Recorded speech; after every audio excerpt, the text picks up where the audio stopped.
Greetings, Moonlight citizens. 29 episodes and 109 subscribers later, here we are, the 30th episode of Moonlight Kingdom Podcast, the biggest episode of Moonlight Kingdom Podcast, with one of the longest time supporters of the podcast and my good friend joining me on this one. Let's get into it, folks. Moonlight Kingdom Podcast, episode 30. Ready for blast off in 5, 4, 3, 2, 1. Boom.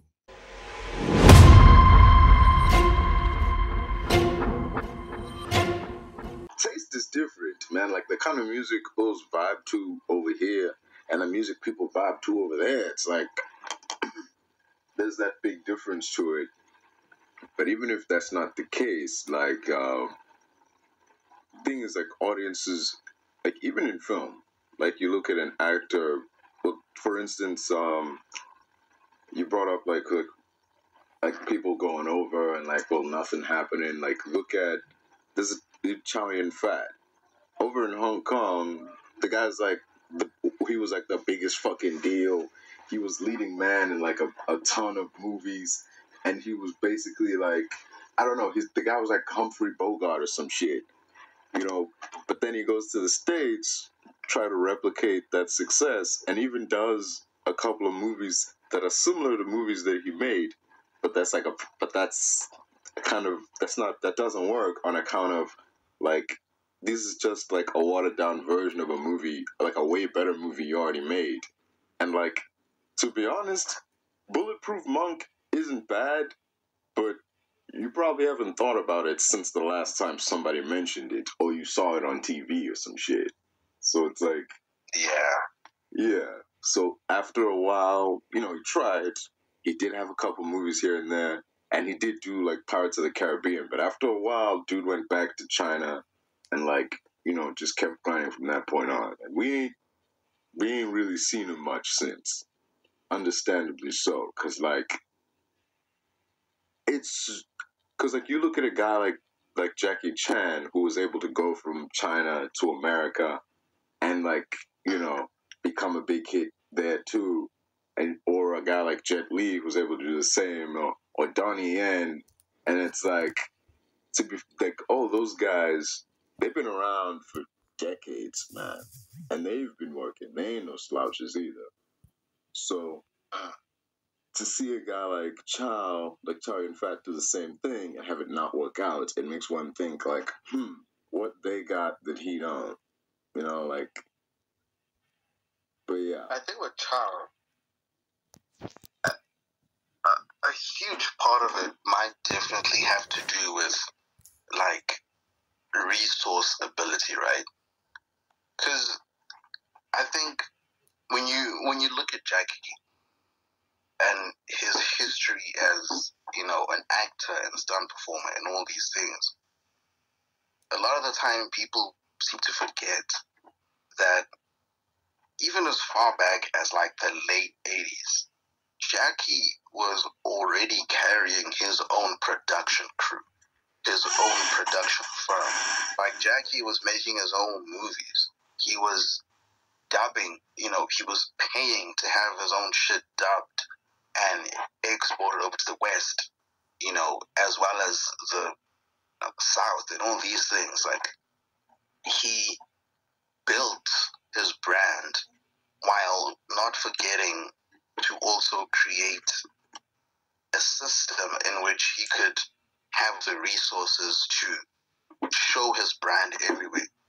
And because of that, you pretty much have the fact that he essentially brought himself to the level of success that managed him to star in a film like Rush Hour. Because, I mean, obviously that wasn't his first like breakout, you know, American like movie. When you talk about Jackie really being a Hollywood staple, those are one of the movies that you want to start with, you know. And obviously, I mean, shit, I remember I was with my dad, Jackie Chan, like back then, in South Africa. They used to watch Police Story, dubbed in a very bad level of English, but dubbed. you know, they used to watch it like in a fucking bioscope. Okay, this is when he was still in Soweto, so I'm not sure about, you know, KZN and Durban and stuff. But they used to watch that shit in Soweto at a fucking, you know, cinema packed to the gills with like niggers, Indians, and coloreds. And they used to blow the roof on the whole thing. Like, they knew Jackie. And when you compare like our parents' ages, they would have been watching Jackie's shit when they were like already in their 20s. Like, do you know how big you have to be to capture an audience of other adults? Leave kids now. I see kids, but like adults as like a newcomer in entertainment. Like, to capture adults and be like, oh, this shit pretty cool. I'm gonna watch this. Like, a lot of Jackie's exports, even going back to Police Story and earlier stuff like, you know, Drunken, you know, Master and all these things. But those kinds of movies only got to where they were because he realized the international market, and using his resources over the years, did this, did that, did this. Like, he if anything else, he's a smart businessman. And I feel like if a person like Chow, I'm not saying he wasn't serious, but if a person like Chow had that like true dedication, he would have had a similar business model to where he has a production company. You know, he has an international production company, and he has the resources and pull to get his own movies produced by him, directed by him, whatever it has to be, sent to the States, sent here to grow his brand. Because through that, then you really end up being favored by these producers, directors, and people start to see you. Whereas I feel like Chow relied too much on his individual star power, because he was very big in China, like as big as Jackie. And this is even before the time of Jet Li, when Jet Li was still a jobber doing kung fu movies, you know, with the fucking ponytail. I think in terms of those two people, only one had the business acumen to create something that could allow him to There can be only one. expand himself through farther reaches. But in terms of locally, you know, within China, Chow's a legend. But I think him relying on his individual star power and his looks and all that stuff, it kind of inevitably ended up, you know, stagnating him to a degree. Whereas Jackie, you know, he ain't the most handsomest fella, you know, he ain't the tallest fella, but he was like, okay, you know what? I'm gonna create this. I'm gonna have these guys under my wing. These guys are gonna help me build my brand, and I'm gonna take my brand to farther reaches, higher. And because of that, you now have this level of legendariness.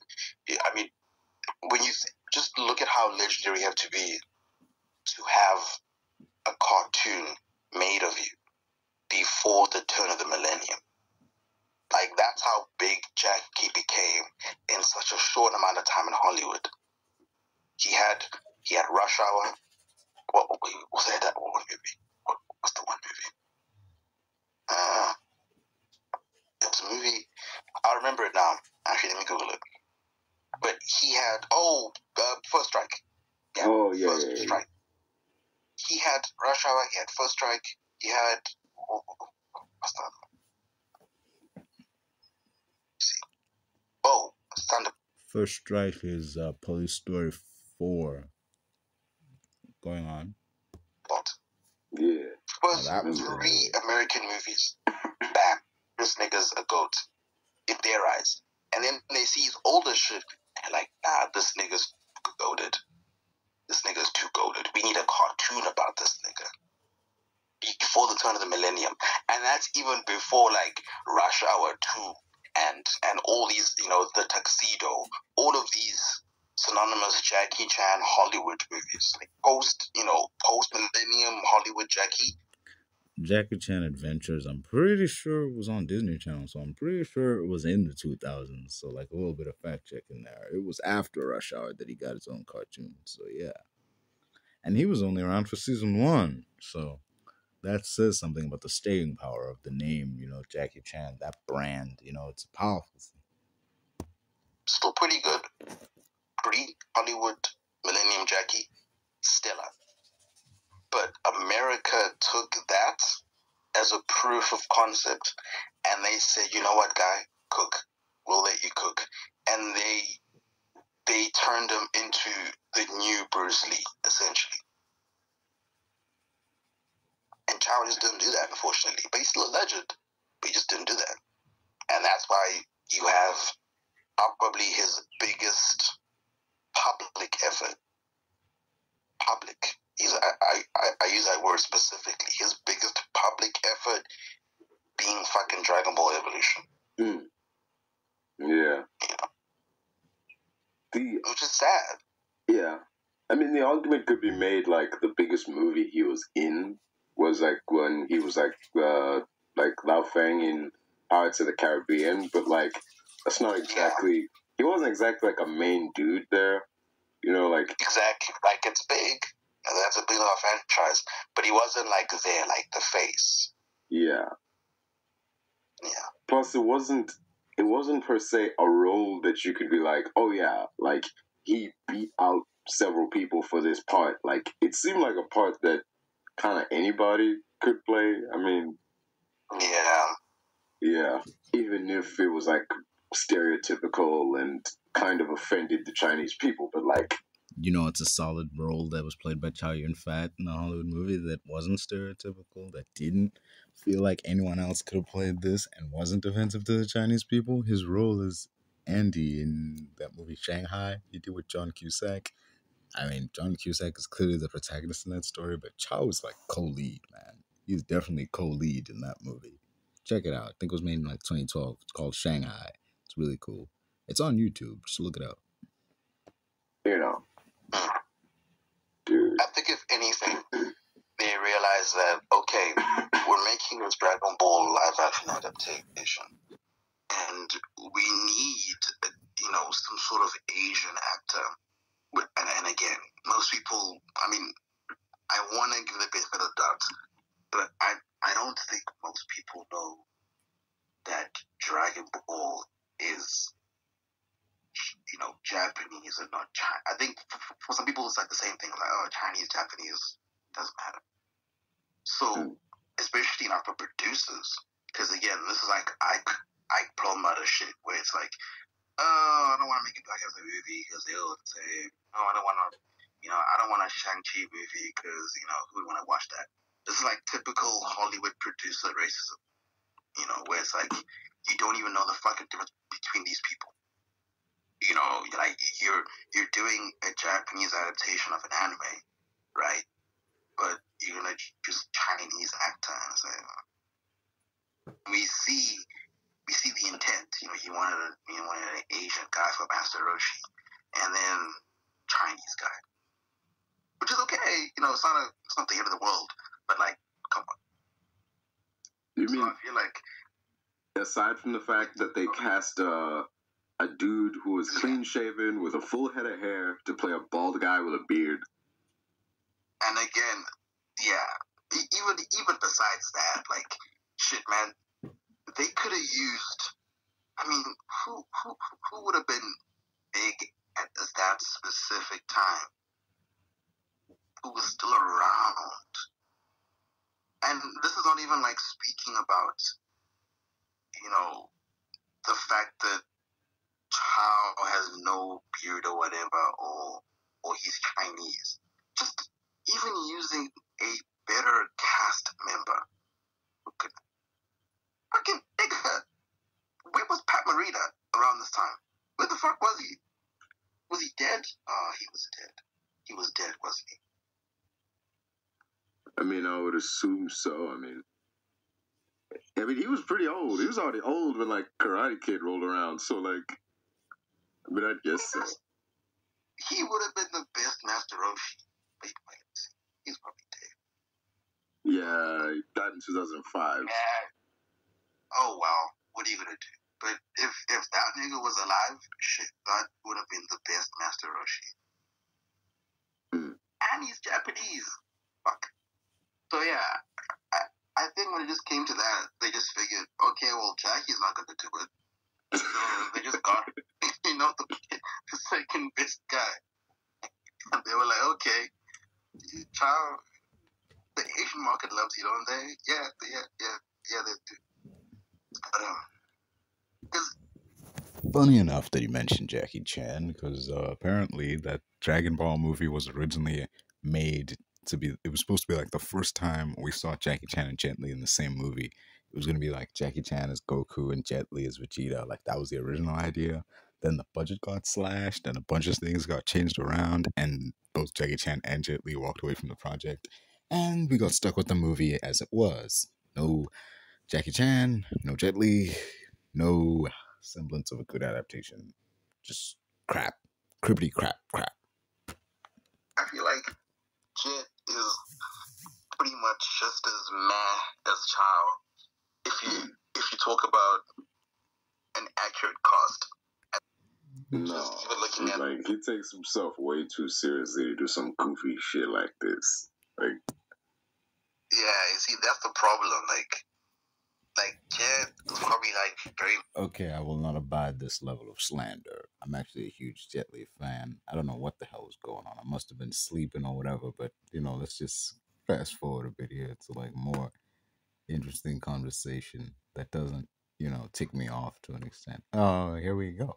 does it kung fu? They were kind of struggling and living on the streets, and he gives this kid like a pair of pants that he made for him, and like he explains that he made the pants out of his underwear, and the kid asks him like, wait, so does that mean like you're not wearing underwear?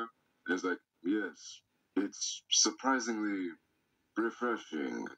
He never really tried to get like the most polished, prestigious English accent. He just kind of got here and he worked with what he had to the end. But there was like one movie. And a lot of the time. There was one movie though where you could see he was really trying to like, speak eloquently and Americanized like English or whatever. There was this movie he did called The Protector. And this is basically like them trying to make Jackie Chan the next Clint Eastwood when Clint Eastwood was still around, so clearly it didn't work. But like when you see him talk in that movie versus him talk literally everywhere else, it's like, bruh, what are you doing? He's like, have you ever seen someone try so hard not to mess up? Like, it's so weird, because like, yeah, because you can tell when someone is like, speaking from the heart, and when someone is reading like, I don't know, a teleprompter or a speech, and it was like that. It was so odd, dude. Like, just seeing him like so intense, being like, suspect escaping through like when people speak slowly to make sure they don't like trip over their words. He did that shit like a lot. That happened a lot. So it's like, oh damn, dude, like, are you okay? Like, and then he was so serious, man. It was so weird because like you could, when I say like they were trying to make him the next Clint Eastwood, it's like, bruh, this movie feels like a movie that Clint said no to, and they were like, fuck it, we're gonna make it with Jackie Chan. And oh, dude. And Oh, man. I can see how the level of legendariness would naturally be thrust upon Jackie, but he just doesn't have the voice to back it up. Like, Jackie can look serious and sound serious, even with his broken, English voice and English accent. But I think people sometimes tend to think, okay, no, this is way too kooky. Audiences won't get it. Yeah. But then, I think they just need to trust, because even Arnold has, appeared and looked, gritty and intimidating. But why can't a person like Jackie be treated with the same, responsibility? That's interesting. There, yeah, but Who knows? it might be a voice thing, but like his voice doesn't really mesh well with that kind of material. So imagine that kind of guy delivering a threat. Could you, not to diss Jackie Chan or anything, but can you see Jackie Chan doing Taken and reading the line of like, "I will look for you, I will find you, and I'll kill you." Like when you hear that in his voice, like, does the same intensity come off? I think when you look at Jackie, you know, his essence, like what he exudes. Since we've seen him in Rush Hour and like, the tuxedo and stuff like that, he does good as a figure of authority who is not intense. We're not speaking about like, real Zack Snyder intense, but he does well as a person who looks physically imposing, and then he uses that to supplement his voice. And I think what also works with Jackie is that the less words he speaks, the more menacing he is. Just a few words for him are like necessary. Like when you look at him, in Rush Hour and stuff, he's good when he's in battle mode, and then he says like 2 or 3 words, and then shit starts popping off. But if he's just like rambling, you think you are gonna get away with it, nah, that kind of begins to fall. But if he's just standing there as like in his position, in his fighting stance, and then he says 3 words like "big mistake, Johnson," stuff like that, that's more badass, as opposed to him just doing a lot of dialogue. Yeah. So, if it were to be a Taken movie, I don't think he won't even need to be on the phone. But if he is face to face with the bad guy, he'll probably say, a few words just to show the audience that he's not fucking around. Then the problem is, what would be those few words? But if he delivers those few words, that could work. But not just like a wholly threatening piece of dialogue, like something Bruce Willis would say in 1997 or something. Yeah. Jackie works the less words he speaks, and the more physical action he does, as opposed to vocal dialogue, the better. Yeah. An example of that would be that movie he did with Pierce Brosnan, the Foreigner. Like, while Pierce Brosnan was technically the bad guy in terms of the way the movie set them up, yes, Pierce Brosnan was the bad guy in the movie, but in terms of like the stuff that was done, like Jackie was like way more menacing. There's like this moment in the trailer where he blows up Pierce Brosnan's office and he calls him afterwards, and in the trailer he's just like, "You will give me the names of the bombers," and he hangs up on him, and it's like, yo, because you remember, I remember because I showed you the trailer and you're like, damn dude, look at his face, because he look Yeah. he looked like shit, like damn dude, but like to couple that, okay, so the fact that he looked so rough in that movie, take that and couple it with what was going on, and then the way he just delivered that line of "You will give me the names of the bombers." It's like that wasn't a threat. It was more like a statement of nah, this is gonna happen. I'm gonna make this happen. Like no matter what you do, at the end of the day, this is what's going to happen.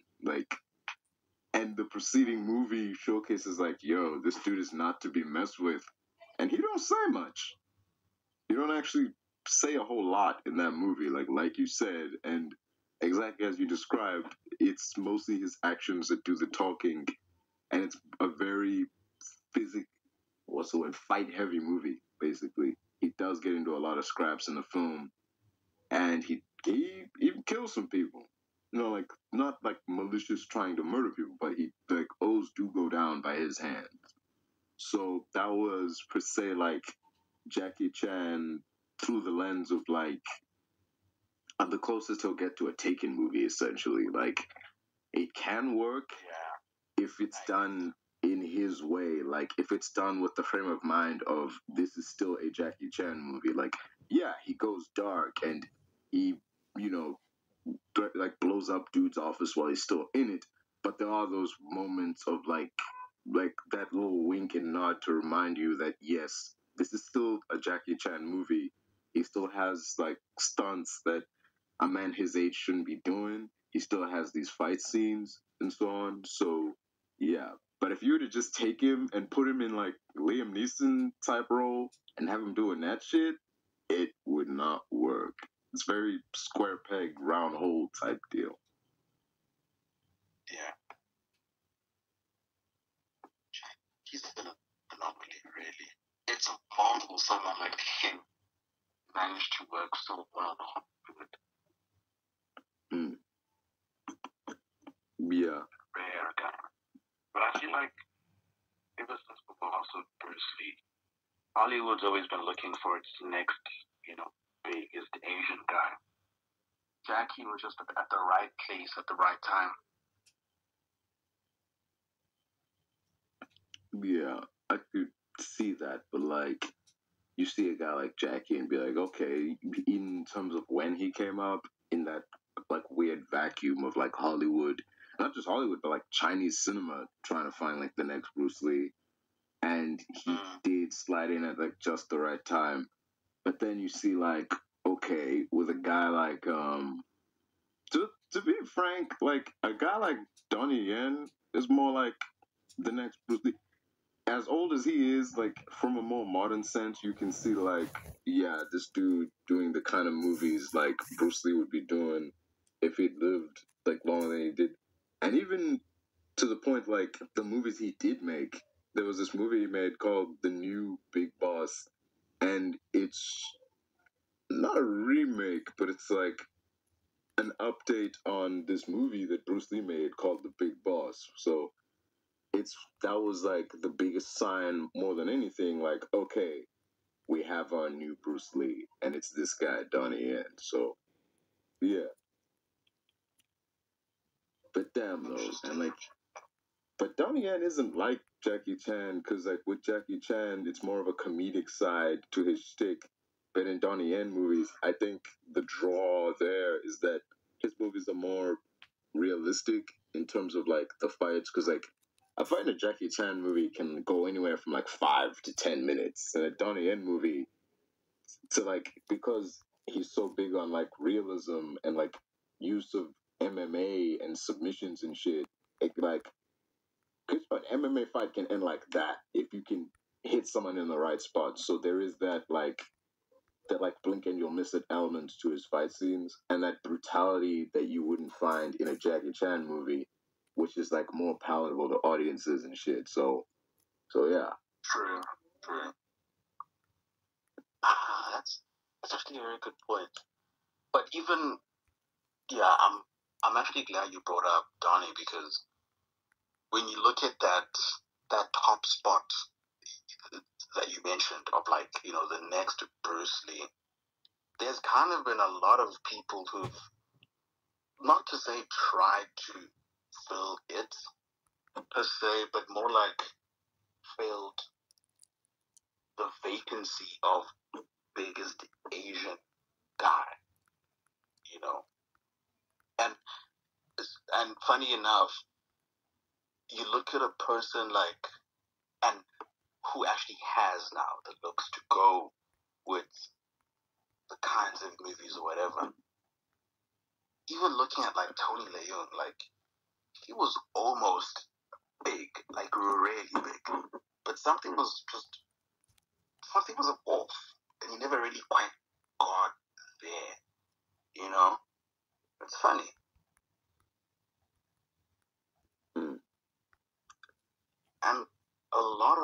really loved him. He was like the Brad Pitt of Asia. Like, he was revered. Oh yeah. I mean, yeah, but like, I mean, yeah, I get it. He was in Shang-Chi in terms of like recent, like big shit. But like, Recent. yeah, and you're right. He was in when you look at like the kind of films he was making. You could argue like, yeah, he was like the Asian Brad Pitt. So like, I think it was crossover appeal more than anything. Yeah. Yeah, because like I think in Hollywood they'll accept an Asian actor be if you can be a totally like if you're a funny man like a Ken Jeong, like okay, we'll take it. Or a martial arts dude like a Jackie Chan or a Jet Li, okay, we'll take it. But there's really no middle ground. It's like there's Pretty boy. yeah, like basically a leading man, dude. Like just look at Tony Leung. Like I mean, dude's a leading man right there, and it's like, yeah, He's right there. yeah, he's right. He's just right fucking there. But like, it's a thing of like, well, we don't know what to do with you. We don't really have any roles written for someone like that who isn't white. So I think for him, his greatest like proof of per se. I watched this movie a long time ago, like fucking 2018 or 19. It was Chunking Express. Yeah, that movie is a movie that I could have seen Denzel in, or even a younger Brad Pitt in, and he just killed that movie. Beautiful movie. Yet people don't even speak about it in the scope of Asian cinema. That is more commonly spoken about. It just falls off the map. But that guy had good ass movies. It's a shame. yeah, It really is a shame. yeah, he's definitely had like some solid movies under his belt, whether it be Chungking Express or Tokyo Raiders, and like it's weird. It's not weird, but like you can see how it didn't happen. Like he didn't cross over to the States until like Shang-Chi came along, but like, damn, it does make you wonder. Like, yo, I mean, but you can see like, yeah, there are only two kind of slots an Asian actor can fit in. Like, you're either the comic relief or you're like the badass kung fu guy. So just to have someone in the middle doesn't really. Didn't fucking Stephen Chow do both? Yeah, he did both. Oh yeah, like it popped in my mind. Like, wait, there's a nigga who did both, and he did it well. Stephen fucking dude. I watched Shaolin Soccer like 3 weeks ago. I fucking enjoyed it. I was like, this shit bangs. This shit is good. And that was like an American, like export. Yeah, man. Seeing now, the dub isn't as clean, as when I was a kid. But it's palatable. It's serviceable. It's like, it's not horrible, but it's not like, abysmal either. It's not. It's definitely one of those cases, like, good movie. Yeah, where like dub or no dub, you still get like it's still the same movie. Like, point. Yeah, you get the point. And I'm not sure if it's a consequence of us having seen like the dub first in our lives and whatever, but all the voices just fit. All of it. There's no voice where it's like, oh, nobody suits that character. It's like they picked well when it came to like going into the studios. And I think it was Funimation who dubbed this. I'm not sure, but it was very, very funny. Like Steven had like a legendary run of like movies like that. So it's Kung Fu Hustle, Shaolin Soccer. Oh fuck, what's the other one? There was He this, had like there was this movie CJ7 that he was in. Like I thought it was pretty funny. yeah. That like tiny. It's basically his ET, like Stephen Chow's ET. Yeah. Steven, he had a very good career. I won't even lie. He had, damn, Yeah. fuck, even King of Comedy. That was a pretty good. Yeah. Lest we forget, he also did that movie. I think it was called $60 Million Man. That was something. Not to mention Fight Back to School. Yeah. Was watching this channel Kicks. It plays like Hong Kong movies. And like one of the movies was That's a very good channel. yeah, I was watching this movie he was in called Fight Back to School. And I'm like, it's basically his, like Stephen Chow's 21 Jump Street, because this young looking dude has to go back to school and like find out like who's committing these crimes because it's a bunch of kids or whatever. And I'm like, I watched the first one and I'm looking at the second one and I'm just like, we're kind of reaching for this now, that this grown ass man passes a high school dude. Like, okay, like I know Asian dudes look young, like, but like no. That is the guy's like the Rock in freaking. You know that, like when the Rock talks about high school, they always circulate that same picture of like him just chilling there with like a big ass mustache and shit. Like Yeah, fronting it like naked. yeah, like it's like, dude, it's in the second movie. It's like, dude, you are clearly an undercover cop. He is spy on us. Like, oh man, but shit though, man, like just. He was, hey man, he killed it in those movies though, man. Like just, if, I don't know, dude, hey, those movies are funny as fuck, dude. And memorable as hell. It's not like, yeah, it was funny, but you'll forget about it in a week. It's like, nah, it was funny, and you'll still be thinking about it in a week. Like it'll just randomly pop in your head. Like, yeah, shit. It's like a very special. If anything, he was one of those people who pioneered. Well, what if they pioneered, but he really helped make it in the mainstream. Like those spoof-esque movies where like it comes off as serious, and endearing, but it's very much like making fun and like ribbing at smaller things from pop culture, but like it works because it's Stephen Chow, because he just frames it in the most earnest way possible. Like, oh yeah, no, this is part of the movie. You can laugh, you are meant to laugh here, but it's also presented in a way where it's so part of the movie. Like, it's not, it doesn't distract you or take you out. I think that's what I love about his movies the most. Yeah. Like, you have a chuckle and like, oh yeah, no, there's action happening, and it's like, it's just a part of it. There's a scene in Kung Fu Hustle that perfectly describes that, the Wile E. Coyote Roadrunner chase between the landlord and like Stephen Chow's character.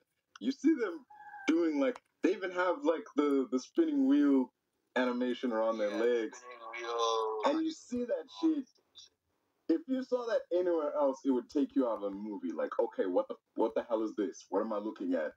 But like, this world that they're in is so zany and weird that it's like, you see that and it's like, oh, okay, I see what you're doing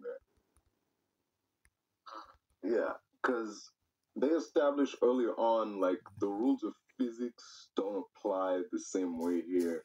Because the landlord, he gets like, his wife, like, she beats him up in like the opening scene and tosses him like 4 stories. He face plants, and then like check him to see he's okay. And he's like, like in any other movie, like he would have died. Like he would have just fallen and like, okay, that's it for that character. But like we've established early on, like, okay, a character can survive falling 4 stories and landing on his face, then this Wile E. Coyote shit is like powerful force, man. Like, because in like right before that scene, like Stephen Chow's character got stabbed. Like he got stabbed. He had like snakes dumped on him, and oh, okay. If this is happening, then what comes next is like, oh, whatever. You know, like let's keep the weirdness rolling. Shit.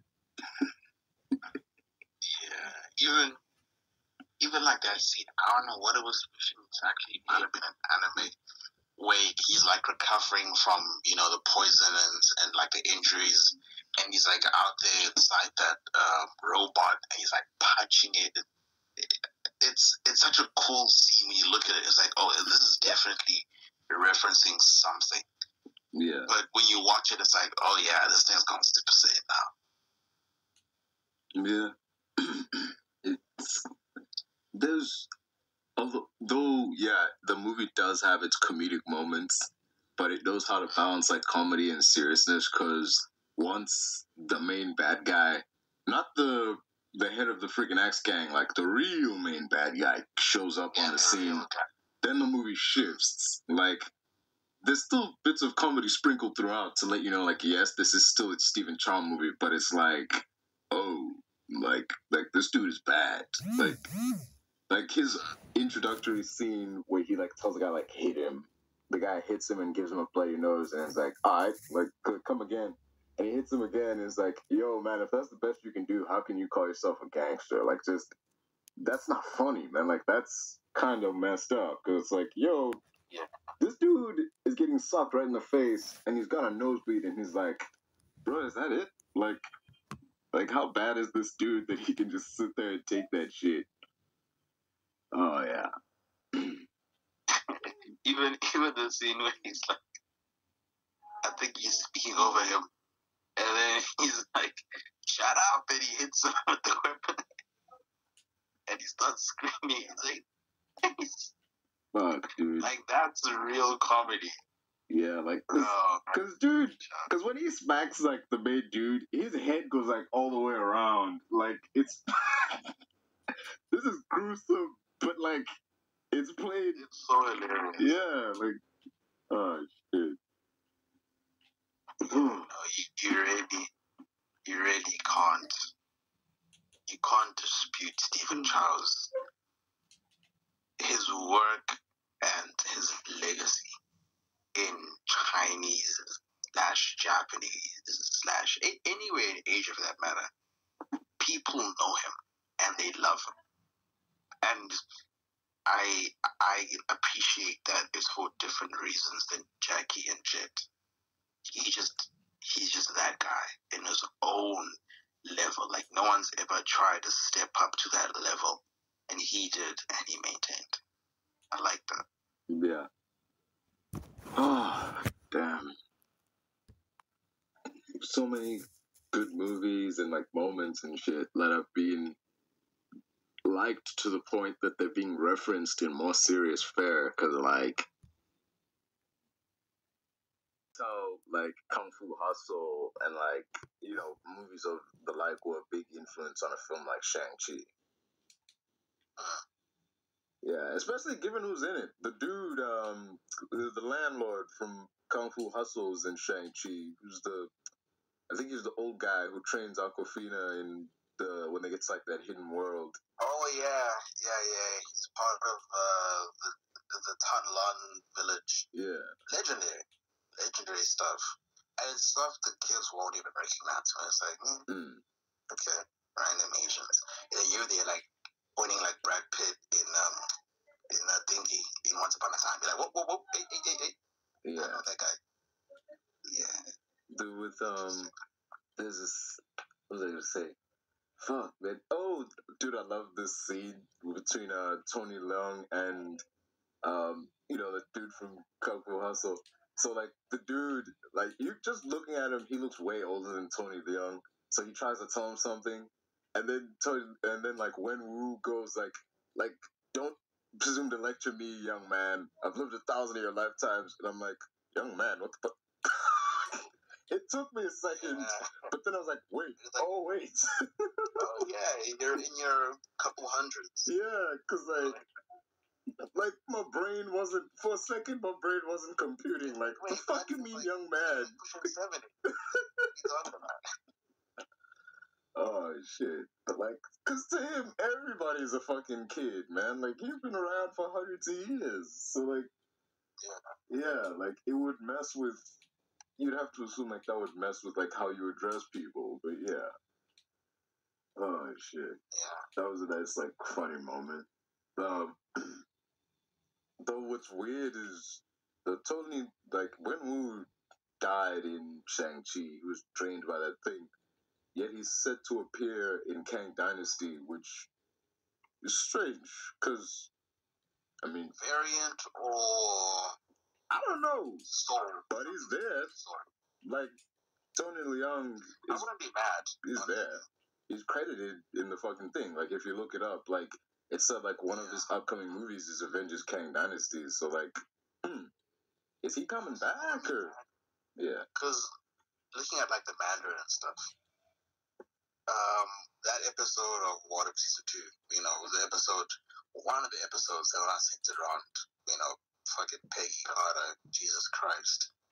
But that episode with Hela and him, I enjoyed the lore behind that episode so much, even though, you know, it's characters that we haven't seen, you know, in like 4 years now, and you know, everything is done. No more Hela, no more him and all that.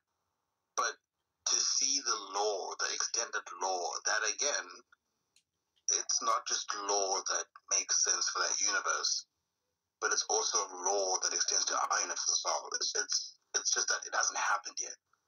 But I appreciate the fact that we seem to get some sort of, I guess, confirmation that the Ten Rings are somewhat Asgardian, or they were somewhat Odin's property, or whatever. Or it's just a talisman that Odin picked up in his, you know, various adventures across the Nine Realms and farther ahead. And so, if anything, we might see those 10 rings in use by not just him in Kang Dynasty. And even if he comes back, I wouldn't really be, you know, like, oh, what's this? This, you know, oh, come on. Because looking at the Mandarin, he's quite OP if you don't dumb his power set down in the context of a movie. Because several characters like that have been dumbed down, you know, time and time again. Like, and when I say dumbed down, I mean like in terms of the power. Because just look at how strong the Mandarin was in that episode of What If, and you compare his performance to just Shang-Chi. Now, I'm not calling Shang-Chi like weak and, you know, but I mean, he is weak. He's not like he's not a level 5 strength character. I mean, dude was taking out armies and shit, so... Yeah, exactly. And you look at the Mandarin in his flashbacks, like, he was leveling fucking Roman armies. He was leveling the best army of a civilization in one fell swoop. But then him and his son is just like, okay, well, yeah, I get that Shang has to win, so he's gonna defeat him like that fight that they had earlier, you know. Okay, meh, boring. But, you know, it is what it is. It has to be like that. But in fucking What If, this nigga was going up against Odin. Odin. And not just any Odin, like near prime Odin. Like Odin with 2 eyes from 1,000 years ago, before Thor was even born. Like, what? And he was holding his own. Nah. Those two niggas are night and day in terms of power set. If you're speaking about Mandarin from, you know, what, 790 AD and Mandarin 2020 to 2021 or whatever, night and day, their power sets, night and day. So yeah, it's funny that was the outcome, even though it was pretty much, it could have been a sweep, but it wasn't. But now having him in a bigger movie like Kang Dynasty, it might allow him to really just go all out in terms of his power. Because we really didn't see a lot of it in his, in his first introduction in Shang-Chi. But we saw very much how strong he can be in What If. Yeah. So yeah, bring him back, man. I already would. In fact, since, you see, one thing I don't know, I'm not sure if Kang Dynasty is going to have a lot of variants. Because again, the movie is about Kang. So to a degree, it is technically centered around variants. I know that Secret Wars is, the actual film where everyone expects to see Hugh and Toby in the act, and and obviously Deadpool 3 is something similar like that. But Secret Wars seems to be the ultimate cameo movie of like, oh, we're gonna see this character, and this character, and this character. But given that Kang Dynasty is also technically about variants, I'm not sure if they're gonna have as many variants or the same types of variants. Because if we do have variants, and it's not like they're gonna bring the Mandarin back to life from the 616/19999 universe. If that's the case, then they might just bring back the Mandarin from that universe where Odin cast Hela to Earth back in 790 AD or whatever. So that might be the case. It might be that Mandarin, And if it's him, well, yeah, it's gonna be a sweep. He's gonna be throwing Kangs like a fucking rag doll. Like he's gonna be swatting them aside. But if they bring back our one, oh well. It's not bad, but I don't think our one is fully realized, considering the other one held Odin's staff. So yeah, we'll see. It will be. It's interesting to talk about that movie, given everything that's happened with mages and like Marvel trying really hard and at the same time not at all to like pivot away from Kang, which is going to be hard to do considering the movie's Kang Dynasty. But like, there was even this rumor that the movie may not even be called Kang Dynasty anymore, given all that's happened. They're gonna like make Doom the main villain, which I still say won't work. I mean, I like Doom as a character. It just what's this? Who's this guy? Coleman Domingo. Did you hear he's being groomed up to be the new guy? Now, obviously, when you ask these guys, hey, are you gonna be the new guy? He's like, I can neither confirm nor deny.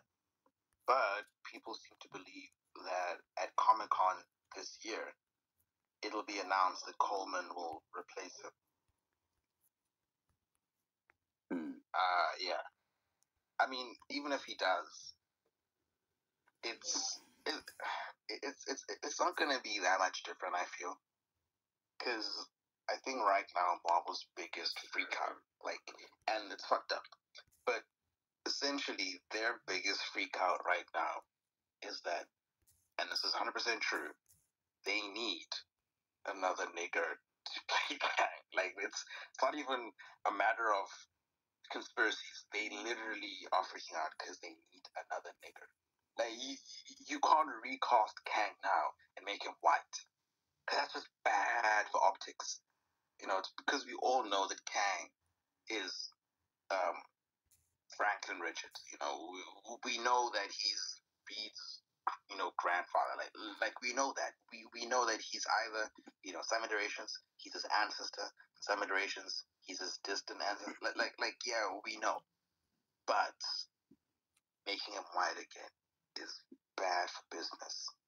And if anything, I feel like they fucked themselves on that because he didn't need to be black. I mean, making him black was obviously representation thing, being bang boom / which was a business. who chose the best actor for the role, all of that stuff. I mean, the mistake wasn't making Kang black. The mistake was making every variant Jonathan Majors. That was a mistake. Well, that's the problem, right? Because everyone's Kang, and even the Kang and Loki was black. So, like, that is just who he is. His identity is nigger. Even as a lizard, he's a nigger lizard. Like, they fucked it up. They did. So their biggest issue right now is finding another black guy, and that's going to be tough. And obviously, Coleman Domingo is rumored, and he has said he can either confirm or deny. Sometimes that's just what actors say, and you can't really take that and go, "Oh my God, he confirmed it." Sometimes it's just not sometimes that's just not the truth. Then they're just saying that. But if he is good, we're back on the road. But if he's not, we're in trouble. So, yeah, it's a bit tricky right now for Marvel. But if Coleman is on board, then everything is fine. And again, there's things like, negotiations and, the money that's going to be paid and all that stuff, and multiple picture deals, and all of that stuff needs to be done. And we've seen Marvel fumble in that category before, considering how pretty much the first round of Fantastic Four castmates back then, and when I say back then, I'm talking about like back in 2021 when we first heard, the snifflings of people to be cast. They lost all of those people. Every single dude. At some point, Mila Kunis was signed on, and everything fell through. Like, you remember the updates we kept speaking about in the group back then, and all that shit never came through because the contractual talks just fell down. So even though Coleman might be in the running, he could easily say no to whatever they give him because it's just not to his liking.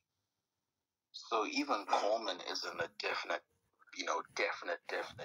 confirmation. They could, he can say no and they can find another nigga, which again, it won't be easy. Because you gotta find a nigga who's like, he's gotta be a convincing actor. He's gotta have that gravitas, that Kang, that Jonathan Majors brought. He's not only has to be good enough for the role, he has to also want the role. Because given the spotlight on Jonathan Majors, like, the role isn't exactly, it's not like everybody's scrambling to get it, Yeah.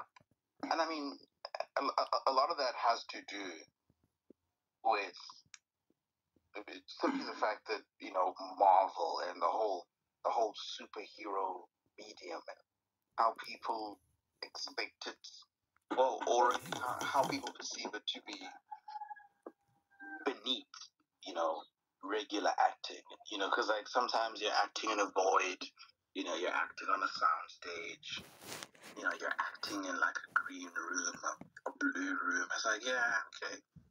So you're right, like most celebrities look down on acting in a Marvel movie.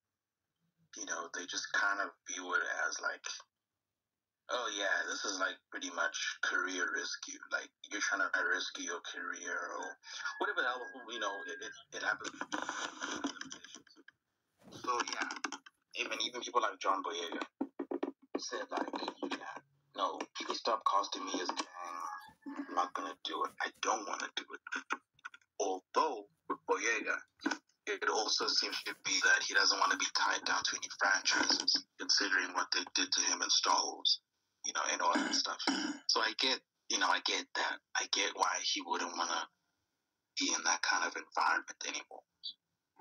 Yeah, I mean, with how he was handled in that universe, like, how he was presented versus how he was what he actually did are like two different things. Because if you went by the poster and like promotional material, you'd swear like he was the second lead, like he was the Han Solo type. But like, nah, dude, he was. No disrespect to John Boyega, but let's face it, man, he was Chewie. Like, Yep. He was the new Chewie in a movie where he had a lot of screen time. Sometimes he was even erased from like the posters, especially. And this is like, it's more of a Black Panther thing, you know, the Black Panther gate where it's like, you know, Boseman's face was. Yeah, he had the mask on. Mask. Yeah, you know. It wasn't even a proper shot from the movie. It was just like they like stuck the mask over his face, like. Yeah, like you can see his eyes, and like it's very clearly the lighting of the eyes shows that this thing isn't, you know, the picture wasn't taken with a mask on. They just photoshopped the mask over his face. Yeah. Yeah. So yeah, it's, you know, when you've been in that kind of situation, it gives you some PTSD, especially since it's Disney. You know, because Disney already didn't do much to save Boyega in the press. Like he was pretty much left to the wolves, and he might, you know, not want to deal with them ever again. And it's completely understandable, you know. But as far as Boyega as a talent goes, he definitely could have been Kang, which is why I get why most people were casting him and fan castings and such. Yeah, it could be worse. I mean, it can always be worse. You know, like. Yeah. Not to say that he's worse, but like there's some people out there that said like, hey, you know, if they're gonna do a new variant of Kang, they could go younger and cast the dude from Snowfall. And I'm like, I could see it. I don't watch the show, but I've seen some clips, and I'm like, I mean, I could see this dude. Yeah, no, Damson Idris is quite good. And he's not like, you know, he's not that much. It's not such a huge discrepancy that he's like young. Because he's about like 10 years younger than Majors, which isn't like bad, you know. But again, he is younger. Like Damson he's closer to our. He's not that young, but for what they're looking for, they might want a person who's more like Chris Hemsworth's age type shit.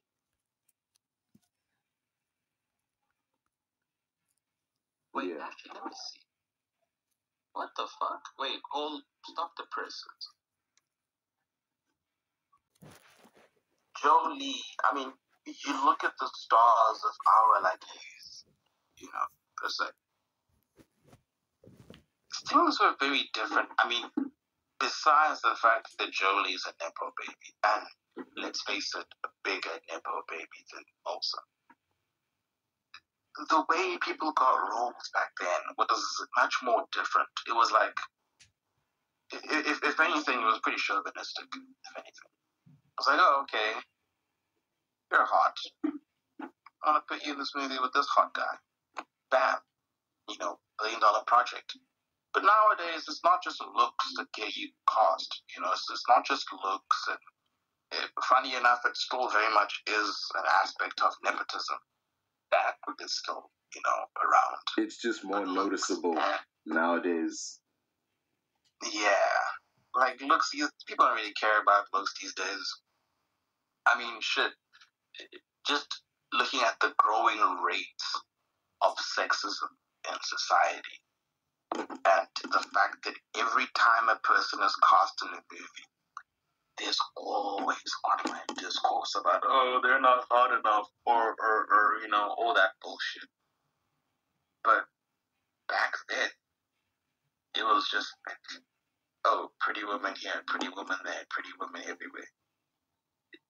There was a lot less discourse, even in the internet's, you know, infancy, or rather social media's infancy. There was a lot less, you know, like sexist discourse about whether this person should play this person or that person. And I will admit, these days, a lot of the time, it does have part to do with, guess what's the word? Diversity casting. And I know, that's kind of a hot button topic, but diversity casting sometimes is an issue. Because it's just like, okay, well, I feel like sometimes, as opposed to giving us representation, they kind of leave us vulnerable to the firing block in a court of public opinion. Because as much as it's good and whatever to have a black girl play this notoriously white girl role and whatever, it really leaves us vulnerable to the online discourse of, oh, you shouldn't be black, you shouldn't be black. When things like that happen, for me personally, it just makes me feel like, well, perhaps it would have been better if they weren't black at all. Because now we're just getting unnecessary hate, unnecessary discourse, unnecessary vitriol. And it's just like, they shouldn't have done that. Yeah. And that's the state we're in now, where you just wish that maybe they weren't black at all, because it's like there's so much more racism. And it's not that it grew, but it's more public, it's more publicized, especially with the whole diversity thing. I think the biggest, I think like the earliest version of that, where you could see like, where there was like genuine hate attached to it, that I noticed in regards to a role previously being played by a white person, now being played by a black person, was Michael B. Jordan in Fantastic. Because when he got cast as Human Torch, like, the fucking, like, freaks on the internet lost their minds, dude. Like, yeah. Like, why is he black now? Like, the Human Torch was a white guy in the last one. He's a white guy in the comics. Why is he black here? It's like, honestly, and that really was the start of it. Yeah. It was so weird, because, man, it actually kind of distracted from dudes. The fact that Michael B. Jordan's a good actor, like, all anyone could see was, like, he's black. Like, why is this black dude playing what's a white role? And, like, Human Torch being white has nothing to do with, like, his character. Like,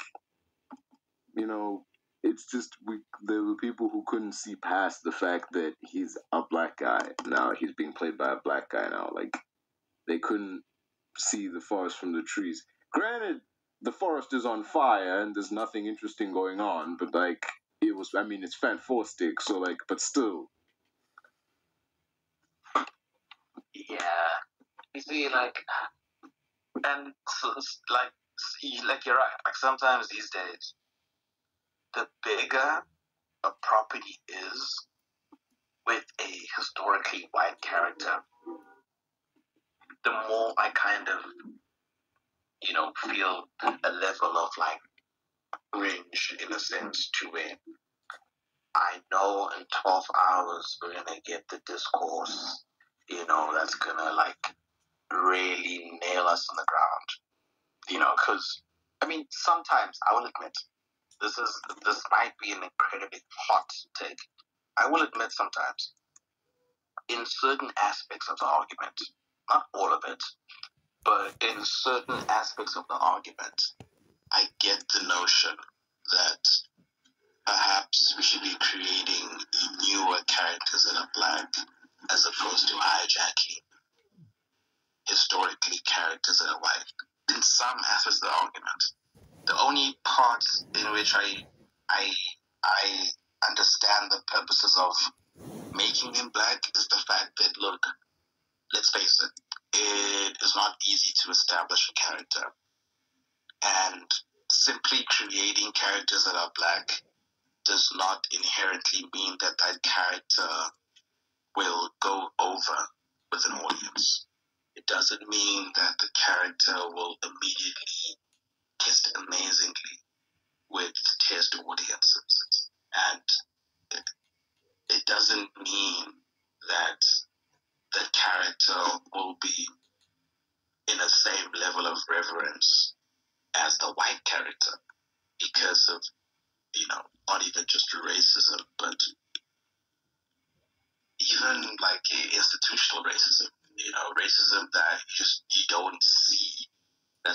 offered preferential treatment and just things like that. Yeah. So as such, I understand that sometimes it is quote unquote necessary to hijack a white character because you're not gonna get more famous than the character you already know. You know, like hijacking that character is the only way people are gonna know that, oh, okay, it's black representation. You know, why shouldn't a little black girl see Ariel looking like her and stuff like that? But in the same token, yeah, I get it. Create new characters, but those new characters will not ever, but they will not quickly gain the level of love and reverence that an established character has, and that's pretty much the problem. Is that people on the internet / racists and whatever, they use that argument, but it's not a concrete argument because it simply hopes to what aboutism the whole chat when the main thing is people looking at characters that already exist unestablished and seeing themselves in it. It's one thing to have a new character who's black, that's fine and dandy, but having a character that you've loved for years, and a character that you've always pictured looking like yourself, actually looking like yourself, it's a bit more different. Like, it hits differently than the other thing.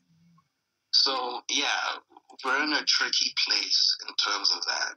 Like, it's going to continue.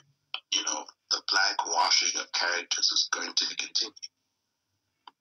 I think more recently, racists were complaining about, the Little Mermaid.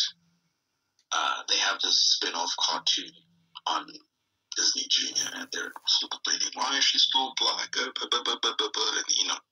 you see pictures in the comments of, like,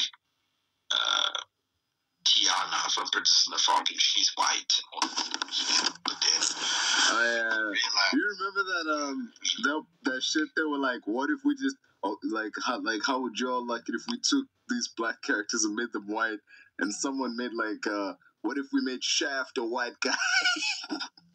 Yeah. The problem, you see, I see people like Shaft, they're not that serious to take them seriously.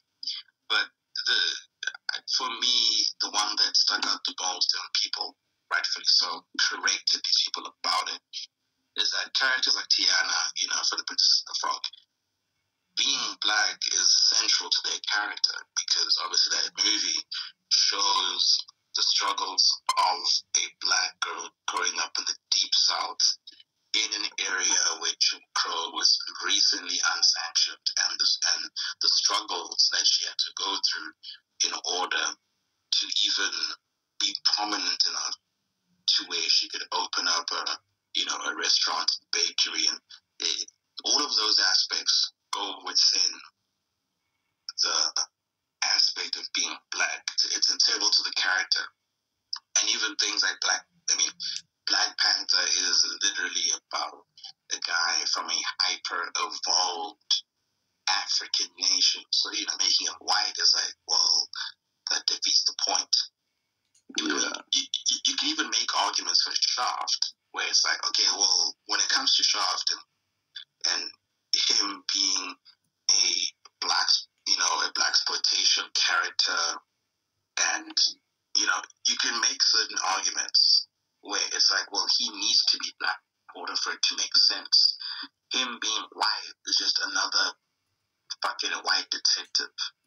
There's nothing interesting about it. It's just another white cop movie where Shaft was built around the aspect of specifically being a black guy in a white industry. So yeah, like a lot of things like that, they don't really make sense in terms of the argument for what about it? Like, what if we made this character white, whatever? Yeah, there's some black characters where being black isn't the central importance of their character. So yeah, if you want to make them white, man. Go crazy. No one's gonna stop you. But a lot of the times they pick characters that have blackness inherently integral to their character, and that just doesn't really work. It's just lampshading. So yeah, it's a bit meh. We just exist in shitty times. Yeah, I definitely can see that, and like that argument, like just the whataboutism of it all. But like, I just remember, I think it was Don Glover. Like he was talking, he was like on stage, and he was talking about like someone was like, because people were like up in arms when there was a theory that he was gonna be the next Spider-Man. And like people were losing their shit, that's where the Shaft shit started. They were like, "Oh, they're making Spider-Man black." Like, no, it wasn't Spider-Man. Like, they're making Peter Parker a black guy. Like, how would they like it if we made Shaft a white dude? Like, and someone said like Michael Cera is Shaft, and he was like, he would watch that movie because like I'm not gonna lie, man, I'd watch that fucking movie. Like Michael Cera and like this big ass leather coat, being some badass detective and shit. Like, bro, I'd watch that shit.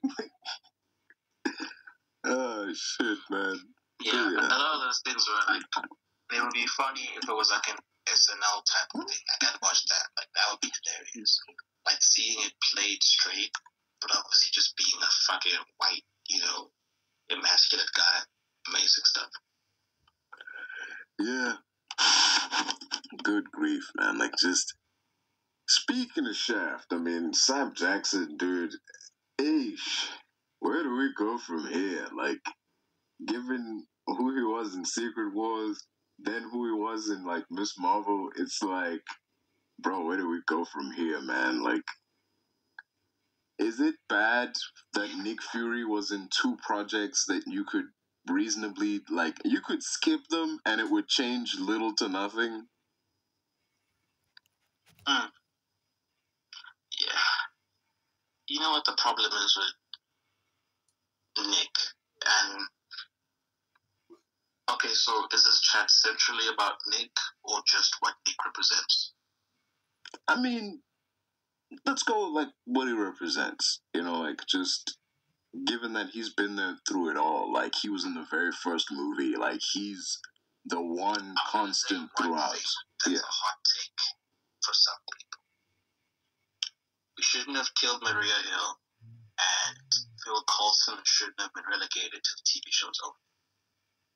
Because when you look at what he represents, we speak about legacy now. The S.H.I.E.L.D. legacy is so intrinsically tied to those other characters, Maria Hill, Phil Coulson.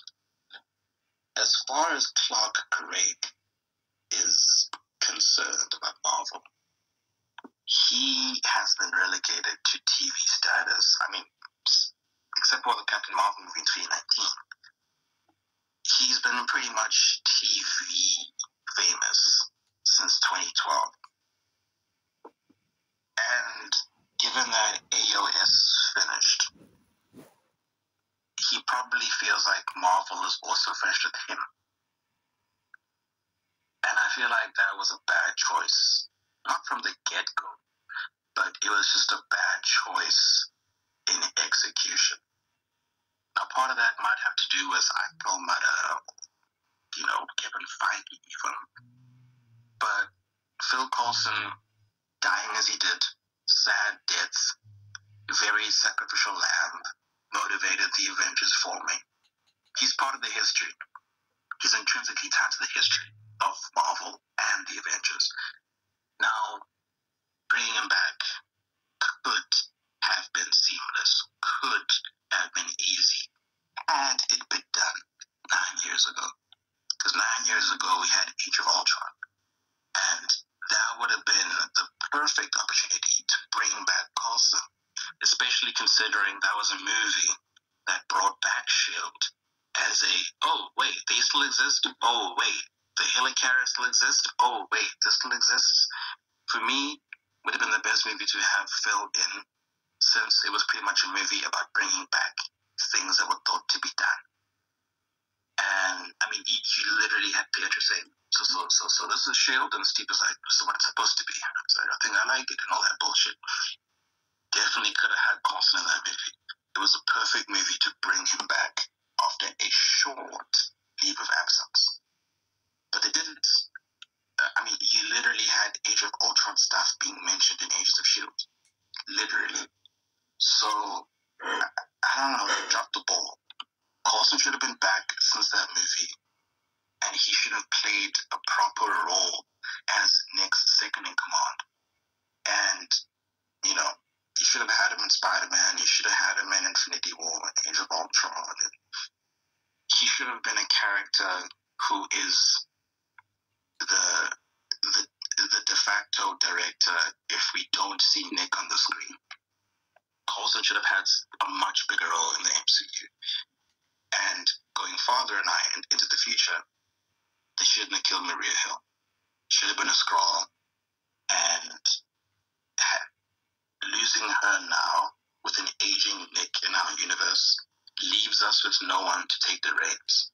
Because let's face it, SLJ is 73. He's not getting younger. I don't see him doing many flips and kicks in his lifetime in the MCU anymore. And because of that, he will need not even just a spiritual successor, but a literal one. And whatever they want to do now, introducing a successor at this point would leave a bad taste in all of our mouths, when we all know that they got rid of their successors a long time ago. But for people like fucking Gaia or even Monica, I don't see them as successors. I see them as superheroes. They shouldn't be relegated to shield or sword or saber. They shouldn't. So, and even worse, Nick has no kids. He never had any kids. Biologically, I don't even think they could have had any. No, it wouldn't. I think like we learned this weirdly in history class of all places, that you can have interspecies breeding, but like that offspring can't have kids. You know, like how they got the DNA of a tiger and a lion to make a liger, but like we don't have ligers and shit, like because ligers can't have children. You know. I might have an answer for that.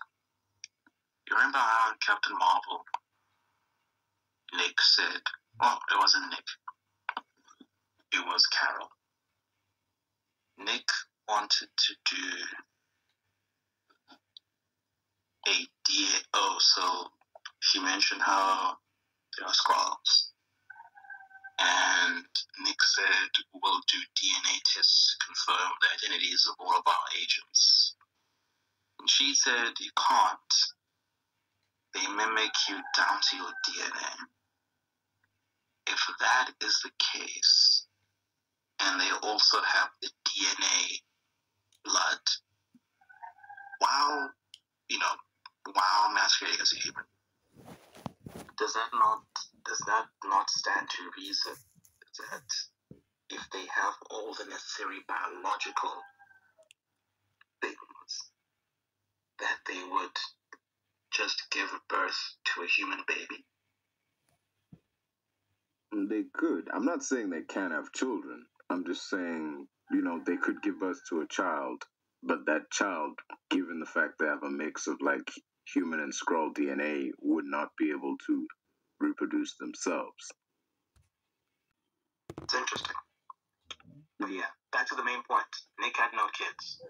And Hill, Coulson, gone. Who are we left with? There's no one. Once SLJ hits 80, it's probably done with Marvel. He might throw in a couple of cameos, here and there in the 2030s. He might, God willing that he's still alive by then. But it's going to be tough. the whole aspect of S.H.I.E.L.D. and, you know, I mean, when we first saw director Hayward, we thought he was like the next Nick, and is he in jail? He's not dead, he's in jail. Darcy hit him with a truck, but he's still alive. So, do we actually have? We haven't even seen, what is it? We haven't even seen Talos' wife. Like, even she could have been. I mean, fuck, man, they killed Talos. Let's just start there. They killed him. And, you see, I don't know, maybe Ben Mendelsohn was getting typed. Who knows? We don't. But they killed him. Gaia is somewhere with all the powers of the fucking Avengers and Thanos, everything. Which was a misstep. Like, just, dude, that was a misstep. She's the most powerful person on Earth now. So just like, probably in the universe. Yeah. So there's no more Infinity Stones. So yeah, that's a bit fucked. And where she, you know, she just can't be a regular Saber agent now. It's impossible. So now, who do you have as the legacy member? All you have is Nick's wife, and she didn't even show up in the other movie. Yeah, which is disappointing. Even though, you know, Secret Invasion ended with both of them going into space, you know, like exactly. Like, we figured, oh, okay, they're setting up this power couple in the next movie, and they're like, you know, the leaders of the free world. But nope, she's not there. They probably didn't even ask her to be in the movie. I doubt she would have said no, because what else does she have going on? Also, like, that movie, like, the Marvels, it undoes the whole, you know, Skrull planet. Because, dude, before that movie even came out, we were, like, when Secret Invasion wrapped, and we were discussing, like, Ritson, like, basically waging war on all Skrulls, we were like, hey, what about, you were like, what about Asgard?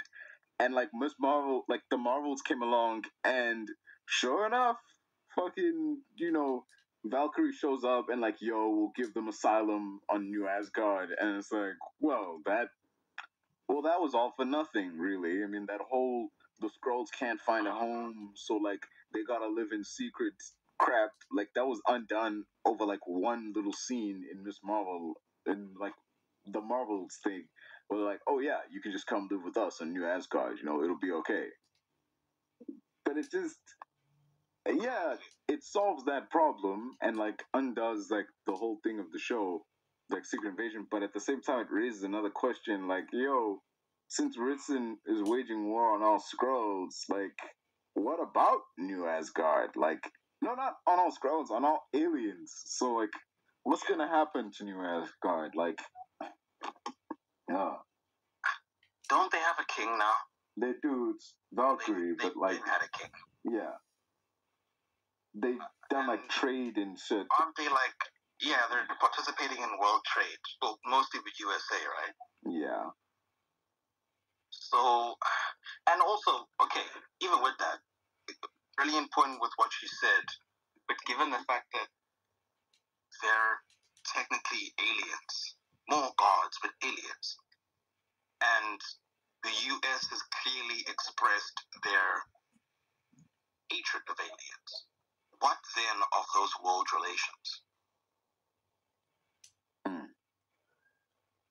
So that also puts a pin in that.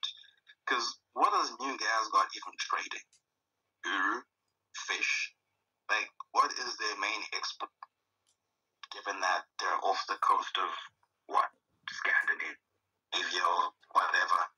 I don't understand. But even with the Skrull thing, I think given that they're now these, so pretty much an allegory for immigrants, I would think the only place that they would be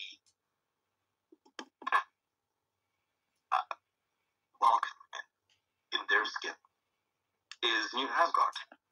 But even with that now, if anything, New Asgard would be an ally. Because they are now subject to the same level of discrimination. because what's the president's name again? Ritson. Yeah. Ritson. Good old Dermot Mulroney. President Ritson explicitly said any and all aliens are now an enemy of the United States, not just skrulls. So now that opens up a can of worms about all aliens on the planet, be it Asgardians, skrulls. What other race of aliens would there be?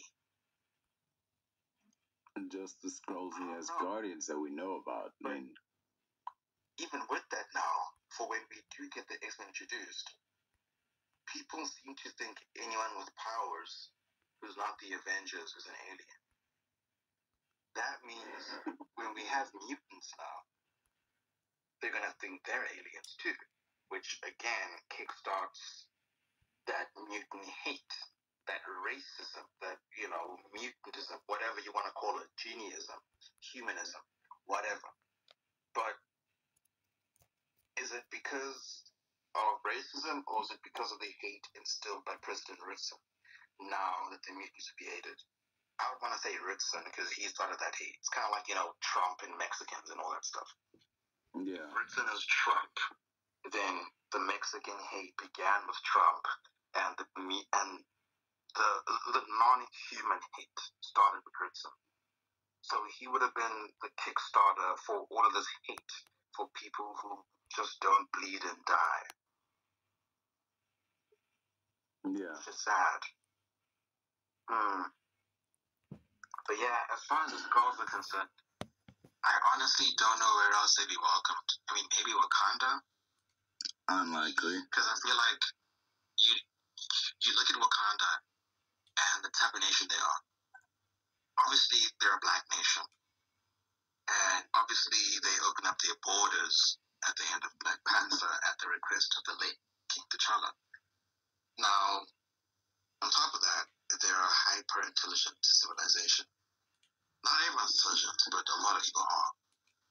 So, if a Skrull, they have to break the things. Yeah. If the Skrulls were to come there as refugees, the biggest thing that they could offer is their intelligence. And not just science intelligence, but also spy intelligence. Because we know that Wakanda is probably very much still a spy nation. They have spies all over the world. But now, even better, our spies can now look like anyone. Now, that might open up the floodgates for the Skrulls being misused by the Wakandans. To the point where they'll ask the Skrull to impersonate this guy or this guy purposely. And, that might lead to some issues down the line, some political issues. In the same realm as people now being scared of AI and voice AI, being able to say and mimic anyone. Like now you can get AI to, craft a video of Joe Biden saying he hates all Muslims and they should die in a fiery pit and all that shit. The same thing could be said by a Skrull. So that might open up some, international policy, laws, and stuff like that. And obviously you're going to have, these political world powers coming to a head in Brave New World. But that's more of a resource thing. But now, if you add the politics of it, it can culminate into a whole world war. And given that some of the Skrulls are for war, some are for peace, we don't really know how many Skrulls there are that might still want a war. So it's very interesting, because it'll now come down to which country they want to side with. Are they going to side with New Asgard? Are they going to side with Wakanda? Are they going to side with some country in Europe? Now, is Ritson going to be a hypocrite and have some Skrulls under his service? Pretty much like kind of the apes where, the humans hate apes, but they have some apes working for them to hunt other apes. So, hey, it might be that too. You might have some Skrulls to hunt other Skrulls. Who the fuck knows? We don't. So it opens up some interesting political can of worms. I think with this, with like the apes and Planet of the Apes, it was more like, because it was clear like that was an allegory for like racism with like some of the, like in terms of like, you know, the way the apes treated humans in those earlier movies, like the apes were in charge and they had like humans as slaves and workers, and like some humans working in the house. It was like an allegory for how during slave times they, yeah, you know, they hated black people, but they still had like black people serving them food and, you know, cleaning up after them. And so, yeah, basically, you know, they were house niggas, you know, like they were treated differently. There was this scene in this the Mark Wahlberg Planet of the Apes movie where like the humans were being busted out, and one of them came across like the basically the house human, and he like roughed him up, and like Mark Wahlberg was like, what are you doing? Like what's going on? Like you know, fucking hate this guy. Like he thinks he's better than us because you know he's he's in the house and like we're like working on the outside like. I'm laughing. Yeah, like it's crazy because like you see what they're trying to do. Like, okay, this house human, you know, basically, but like, you know, but like, dude, it's still funny, man. Like, just because they're all whites, they're all white, so it's like you're all movements, but you're fighting for the apes' approval. It's like how the tables turn. Yeah, dude, like just oh man. The Andy Serkis movies though, I like that we're not there yet. We weren't at the point where like, oh, the apes have taken over everything. The humans are like their servants and shit. It was more the origin story for that, like across those three movies, because we still had human characters. Like they were still like at war with the apes. And like man, Woody Harrelson was great in that last one, man. He was like generally menacing and shit. Like surprisingly, weirdly enough, even though he's done a lot of like big movies, surprisingly underrated. Like very much so. I think that might have to do with the fact that he's probably, you know, not the most handsomest character in Hollywood, but that nigga can act. Fucking True Detective. Like, dude, Harrelson is one of those guys from the older generation who is still acting his nuts off and in really good projects. And even if you look at his career, he's never starred in like a dud. He's always hit it home. But people don't really want to give him his flowers because he's just kind of like he's like the Steve Buscemi, really good actors, which is saying something because Steve Buscemi is also a pretty good actor, but he's been in more shit films. But he's kind of like the black sheep of prestigious actors because he is really good, but people don't want to accept it. He's just kind of there, you know. People would rather speak about Matthew McConaughey than they would speak about Woody Harrelson. yeah.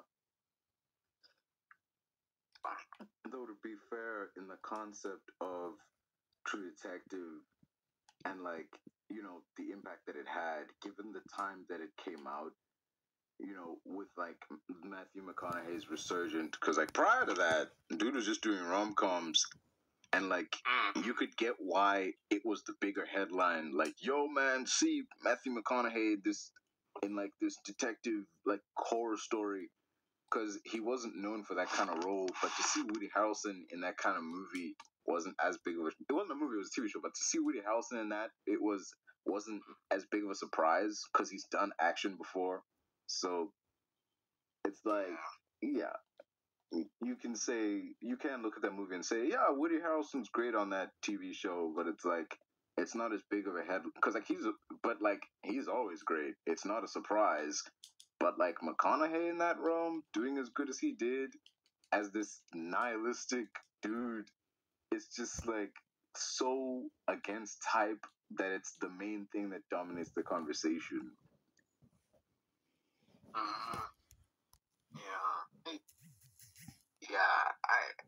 If anything, a person like Matthew McConaughey has more leeway as an individual who can do different kinds of roles, but still snap back in a role that is perhaps more in line with Hollywood's, preferred, viewpoint, as opposed to other actors.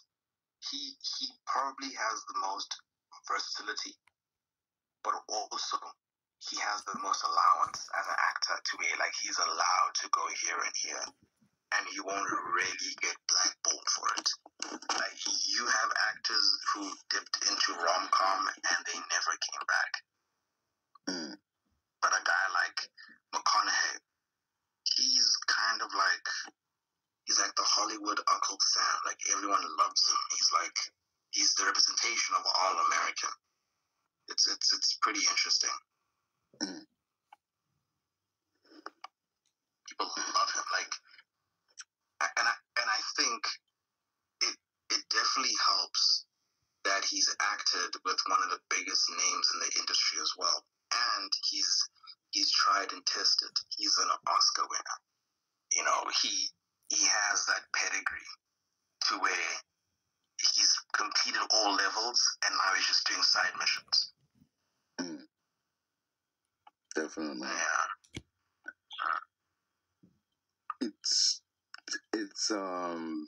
It also helps like they're both of that era of like the pre-internet age, because like while Matthew McConaughey was known, while he was known for doing rom-coms, he didn't start out doing rom-coms because he was doing like courtroom dramas and shit in the 90s.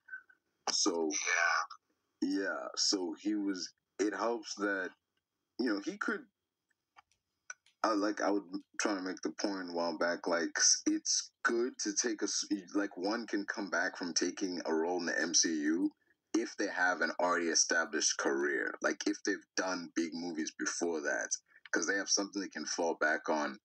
Because if you had a relatively small career, then you did this MCU project, like forever the biggest thing you've done will be that MCU project. You can't really fall backwards to the kind of stuff you were doing before. The downside of that is it opens you up to typecasting, because Yeah. But I feel like typecasting usually sucks if you were typecast before your big break. Like, just like for example, a person like Nicolas Cage, he was kind of typecast as a crazy guy, even back in the 80s, and then he won his Oscar in like the mid-90s. But at that point, it was a bit too late. It's kind of like the Adam Sandler effect. Adam Sandler, he hasn't won a lot of accolades, but he's a tried and tested actor. But before he reached that point to where he was a tried and tested actor, he was doing these sort of roles that were very reminiscent of his SNL days, his SNL persona, that like loud, abrasive, very frat house comedy. But then when we finally saw him be serious, things like Punch Drunk Love and other very hard hitting. I mean, even like what else? What, Uncut Gems? Yeah, that's more recent. I'm thinking about like back then. He has some gems from back then, no pun intended. But the way that people see him now, he very much has that typecast aura. And a consequence is also probably him typecasting himself, because I mean, all these movies he made.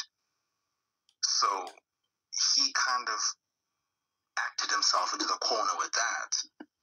Whereas a person like, I don't know, Mahershala Ali, that nigga came in the game, immediately began winning Oscars.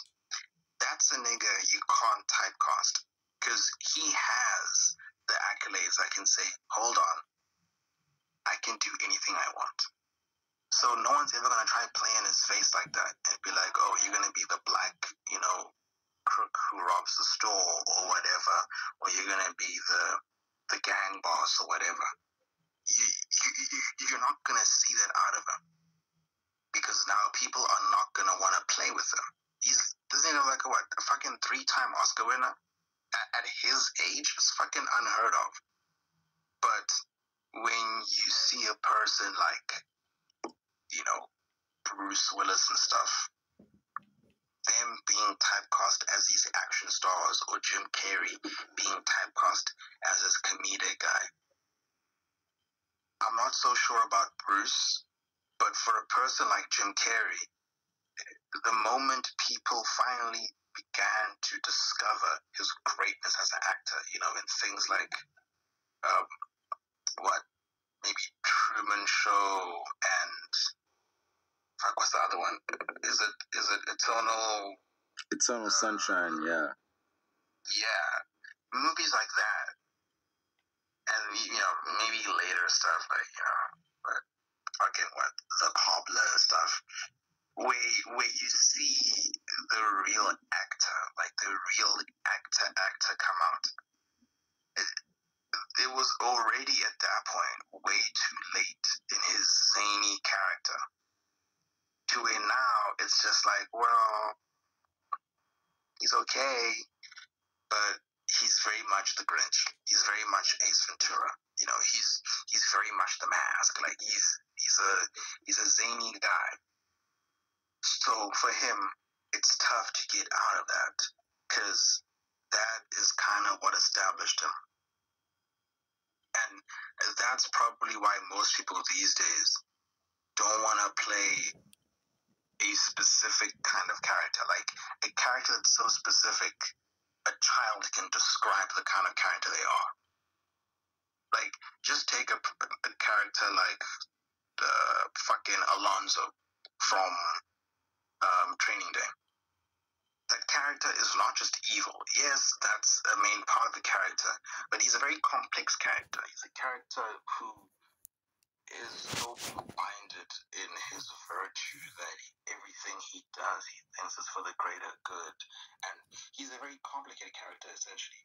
But you take a 7-year-old and say, describe Alonzo, and it's just like, well, where do you even start? And I think that's the hallmark of a very complex character, is that if a kid can't describe them, then it's tough. That's like the proof in the pudding that this character is multifaceted, multi-layered, and all these kinds of things. Whereas characters that make you typecast, they're characters that are very easily recognizable, characters that you can digest readily. So to an extent now, it really does stifle your career. So yeah, that's the problem. But that's probably why you see less and less of that happening now. People are playing complex characters, and out the gate, they're playing characters that you can't really confirm. That or superhero movies. But yeah, most people these days, they don't want to kind of sit in that 90s, 2000s, hallmark of being typecast, because they don't want to play the same character their whole lives. I mean, unless you're Michelle Rodriguez, then you're totally cool with that. You see, and that's most definitely because they're from that era where that was done, and it just kind of stayed with her entire life. But even she kind of sees no problem with it, because it's just like, well, if it gives me $1 million check, fuck it, I'll do it. Yeah. And for some, that matters. That matters more than integrity and accolades and stuff. Money. Which, again, fair. You do get that actor, though, where people are like, man, this, like an actor like The Rock. Exactly, The Rock. Yeah. Where people are like, this person plays the same guy in every movie. It's sad, because, like, The Rock is a guy who had the potential for, like, real, like, greatness in terms of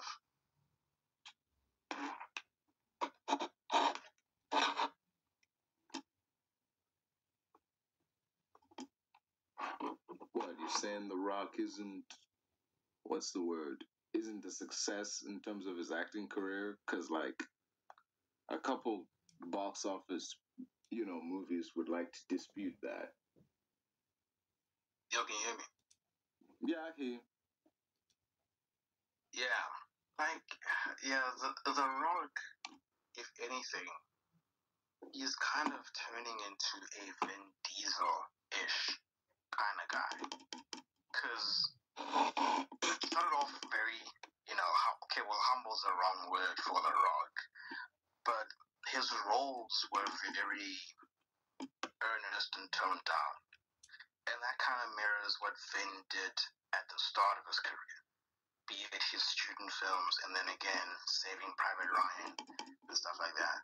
But then he turned himself into this brand. And I think The Rock has headed and has, quite literally for the past several years, he's kind of stayed in that fixture in his life where he's turned himself now into a brand more than an actor. And to an extent, and actually not even an extent, to a unequivocal degree, he has since surpassed Vin Diesel as a brand. Like Vin Diesel used to be this, brand of like, he's the 2000s buff bad guy who's bald. Well, not bad guy per se, more like badass. But as Vin kind of fell down the well in terms of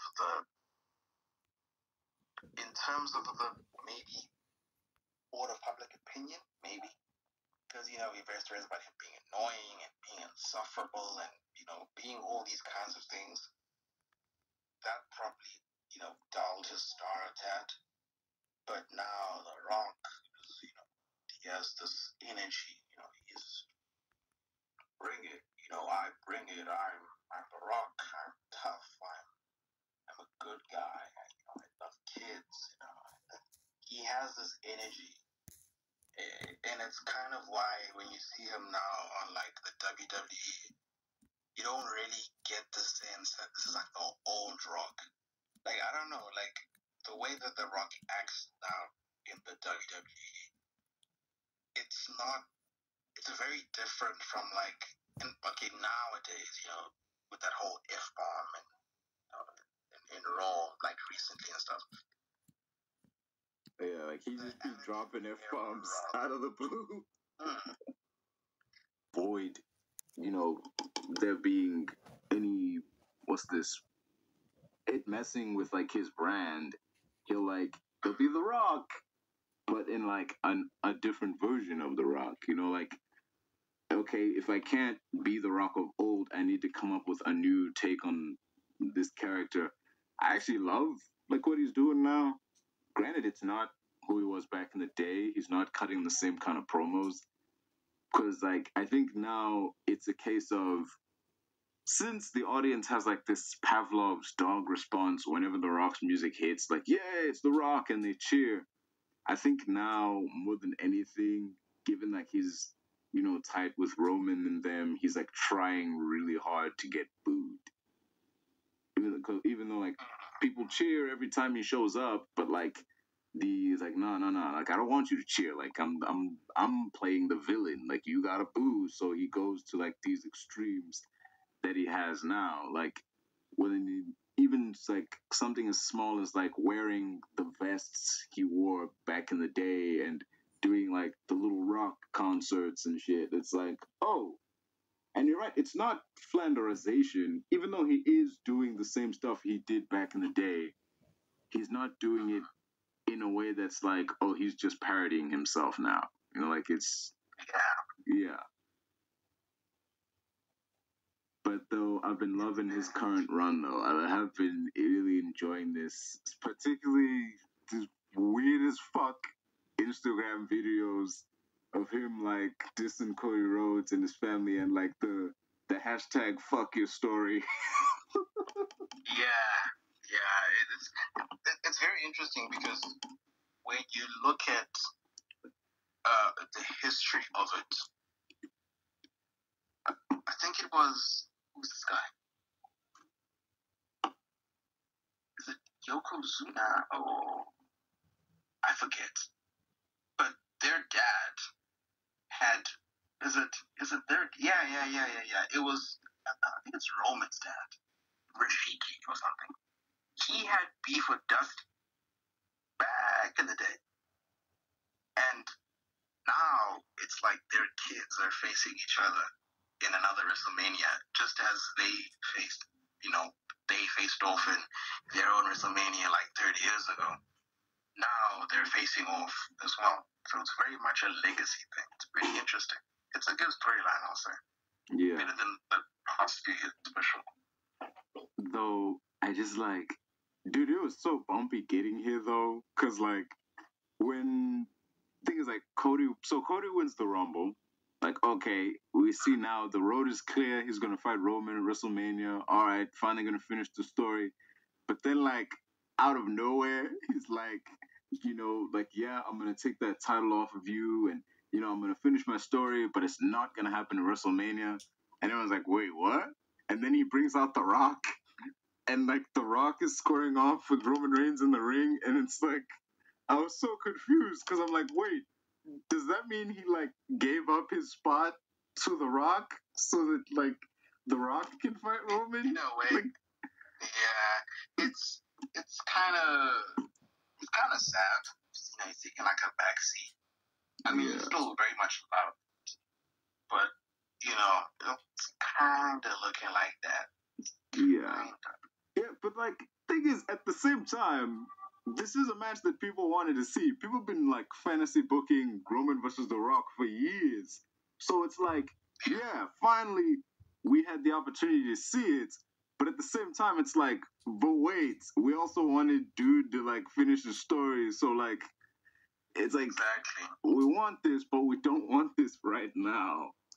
And I think WWE saw the fan backlash, and that's when they decided to pivot hard and be like, actually, like, I changed my mind. Like, I'm definitely going to fight you at WrestleMania. And that's when, like, the whole thing started of, like, okay, now he has beef with Roman and The Rock.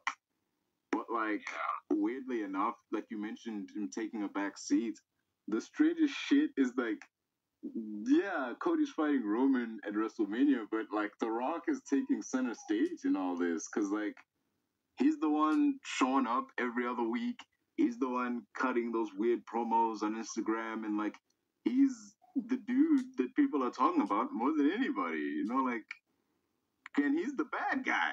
So he's not even the bad guy, but he's, like, the main bad. Yeah. He's a bad guy. He's not the main bad guy, but he's, like, the one that everyone's talking about. It's like, damn. It's kind of like, well, this is maybe a terrible reference, but it's kind of like The Matrix in that Smith isn't the main bad guy. The main bad guy is, like, the machines in general. But at the same time, the Smith agents, like, is a pretty solid bad guy, man. He's the guy you're going to talk about when you leave the movie, like, yeah. Oh. It's funny because so how many main events are there this WrestleMania? There's 2 because it's across 2 nights. Night 1 is Saturday, night 2 is Sunday. Yeah. Okay, but I mean, yeah, because it's kind of like looking at like an older WrestleMania. The Shawn Michaels and Undertaker fight that wasn't even the main event. Yeah. It's hard to follow a big main event. I think it was like WrestleMania 25 or something. Yeah, it was like, 25. Shawn Michaels lost, WrestleMania. But like for that, because that wasn't even the match. That was a precursor to the main event. The main event was like, I think it was like fucking The Edge, Chris Jericho, and whatever. So like they probably realized that it's hard to come after an amazing act. So they just made that and just kind of did everything else for the backbone to be like, we'll see what happens. Yeah. Because it's trying to follow like an act that big and even that like grandiose. For you, it's just setting yourself up to be like to not even get a bigger pop or everything else. Yeah. It's not gonna be easy. Because, like, first of all, it's The Rock.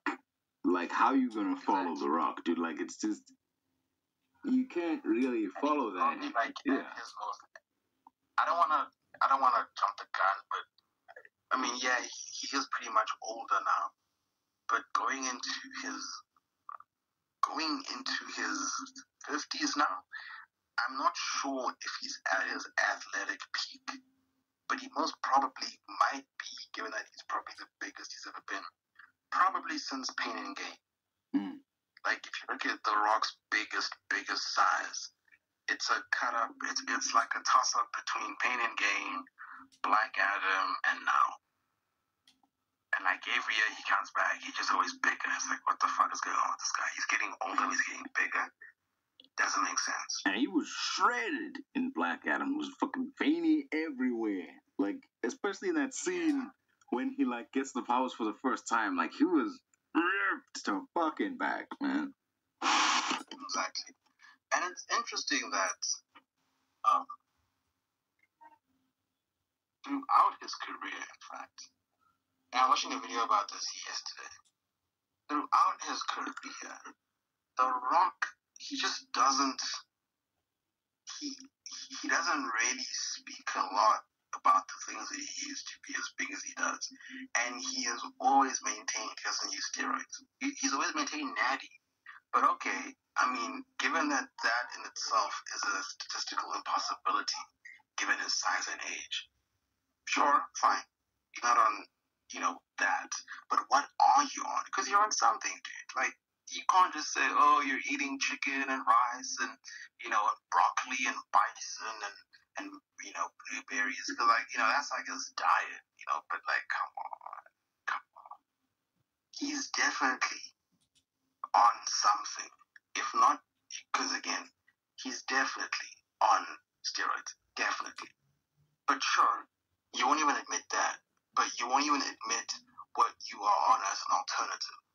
Like, this nigga can't even say, oh, I'm on creatine monohydrate, or I'm on Debo, or I'm on, like he just says nothing. And again, that's probably also a consequence of his brand, and the fact that he has to maintain this, like, clear-cut, perfect image. But it's just,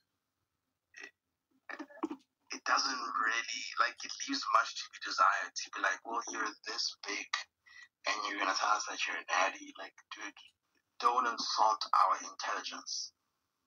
But again, he has to, because, sponsorships and, brand deals and, people who have an active investment in his career, it's going to dilapidate all of that. I mean, shit, even the actual WWE, they would definitely publish, Yeah.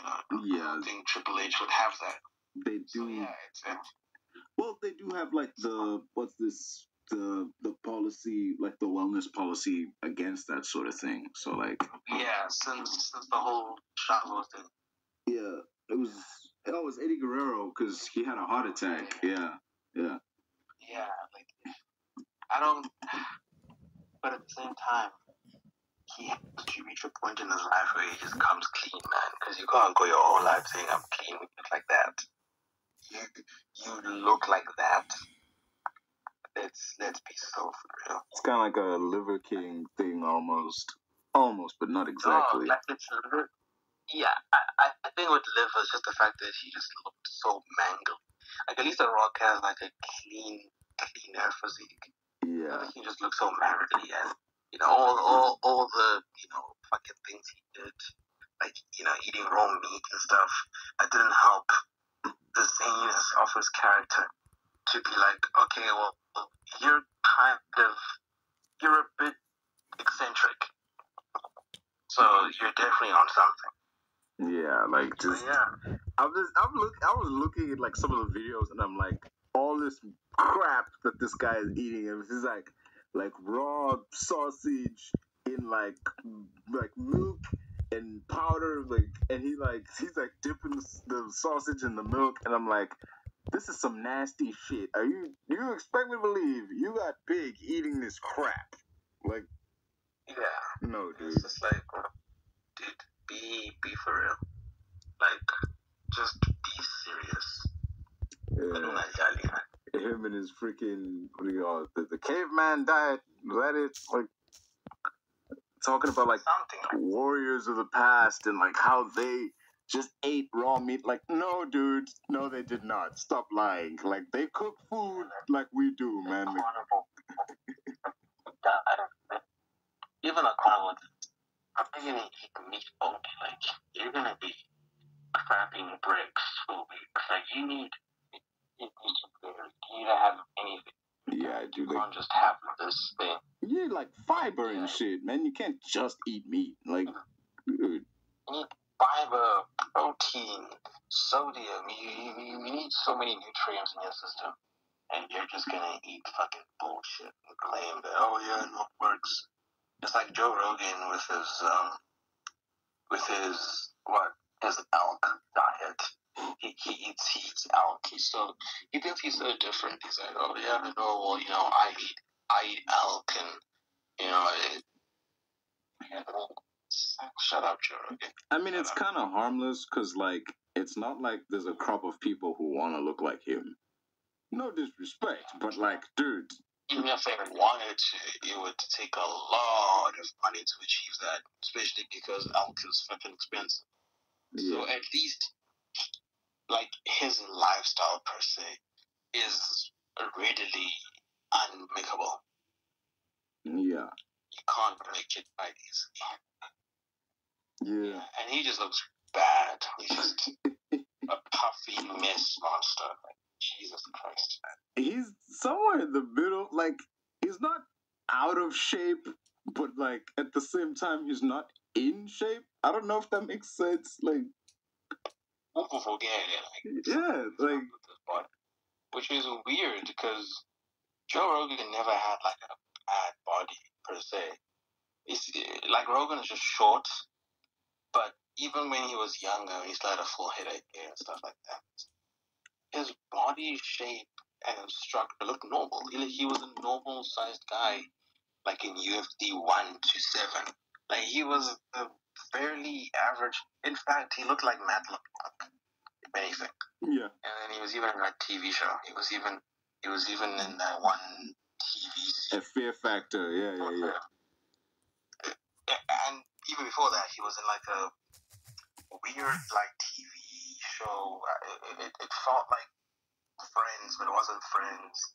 It was canceled after one season. It was like Radio City or something, I'm not sure. But that was like the height of his Hollywood career, I would say. Before the Fear Factor stuff in the 2000s. Yeah. And now he's just a radio. He's a podcaster. I'd say he's one of the guys who made podcasting, like, really popular. But as a result, also just subjected us to the fucking hot takes of the worst people you know. Yeah. It's a Pandora's box. Yeah. Not everybody. I mean, like, you get, like, what's that guy? There's this big dude who was on there. He's been on there a bunch. Like, I don't remember his name. Joey Diaz, I think. Joey Diaz. Yeah. Like, not all Joe Rogan's guests are horrible. Like, some of them are, like, pretty funny, like, entertaining to listen to. Like he'll have, like, yeah, like, he'll have, like, Kevin James or, yeah. He's just a former drug addict, maybe part-time at this point. Yeah. He'll tell Joe a story about sniffing coke off of a stripper's butt crack in 2006 with Hugh Jackman. He's got stories. Yeah. And he'll always speak about, like, his roles with Spider-Man. you know Joe, I was in Spider-Man too. Like, yeah. He was the big guy who was like, you want to get to him, you got to go through me. He had, like, one line. And he's like, that Tobey Maguire kid. Fucking asshole, let's say. I'm like, okay. Bruh. 5 seconds, man. What are you? Oh, But also, he's been everywhere. Like, that's the yeah, thing. yeah. He's been in these spaces. He's like a fat Italian Cat Williams. Yeah. Oh shit, man. Like he be funny though. Whenever he on, it's a riot though, man. Like plus, like him and Joe Rogan just mesh well, like in like that podcast space. Plus with speaking of Joe Rogan, like Zack Snyder was on there a while back. Like, oh yeah, I remember. And apparently it like stirred up this hornet's nest conversation about like Batman and like whether or not like he should kill people because in BVS like he made people mad. Yeah. he said something about like people are so butthurt about their Batman killing, and I was like, oh, Zach, you're so misguided. You're so Zach. Like, that's the problem. He's just so Zach. He's making fun of fans for not wanting Batman kills, and I mean, what can you say? He's just Zack Snyder, Well, let me ask you then, man. Did it bother you when you saw it? Like when you saw Ben Affleck, wasting fools in, BVS. Did it bother you? I mean, look, I'm a guy who's of the opinion that there are different iterations of Batman. As such, as a writer, be it comics, as a director, be it movies, it is your obligation to create and craft a story that falls in line with whatever iteration that you are doing the story for, right?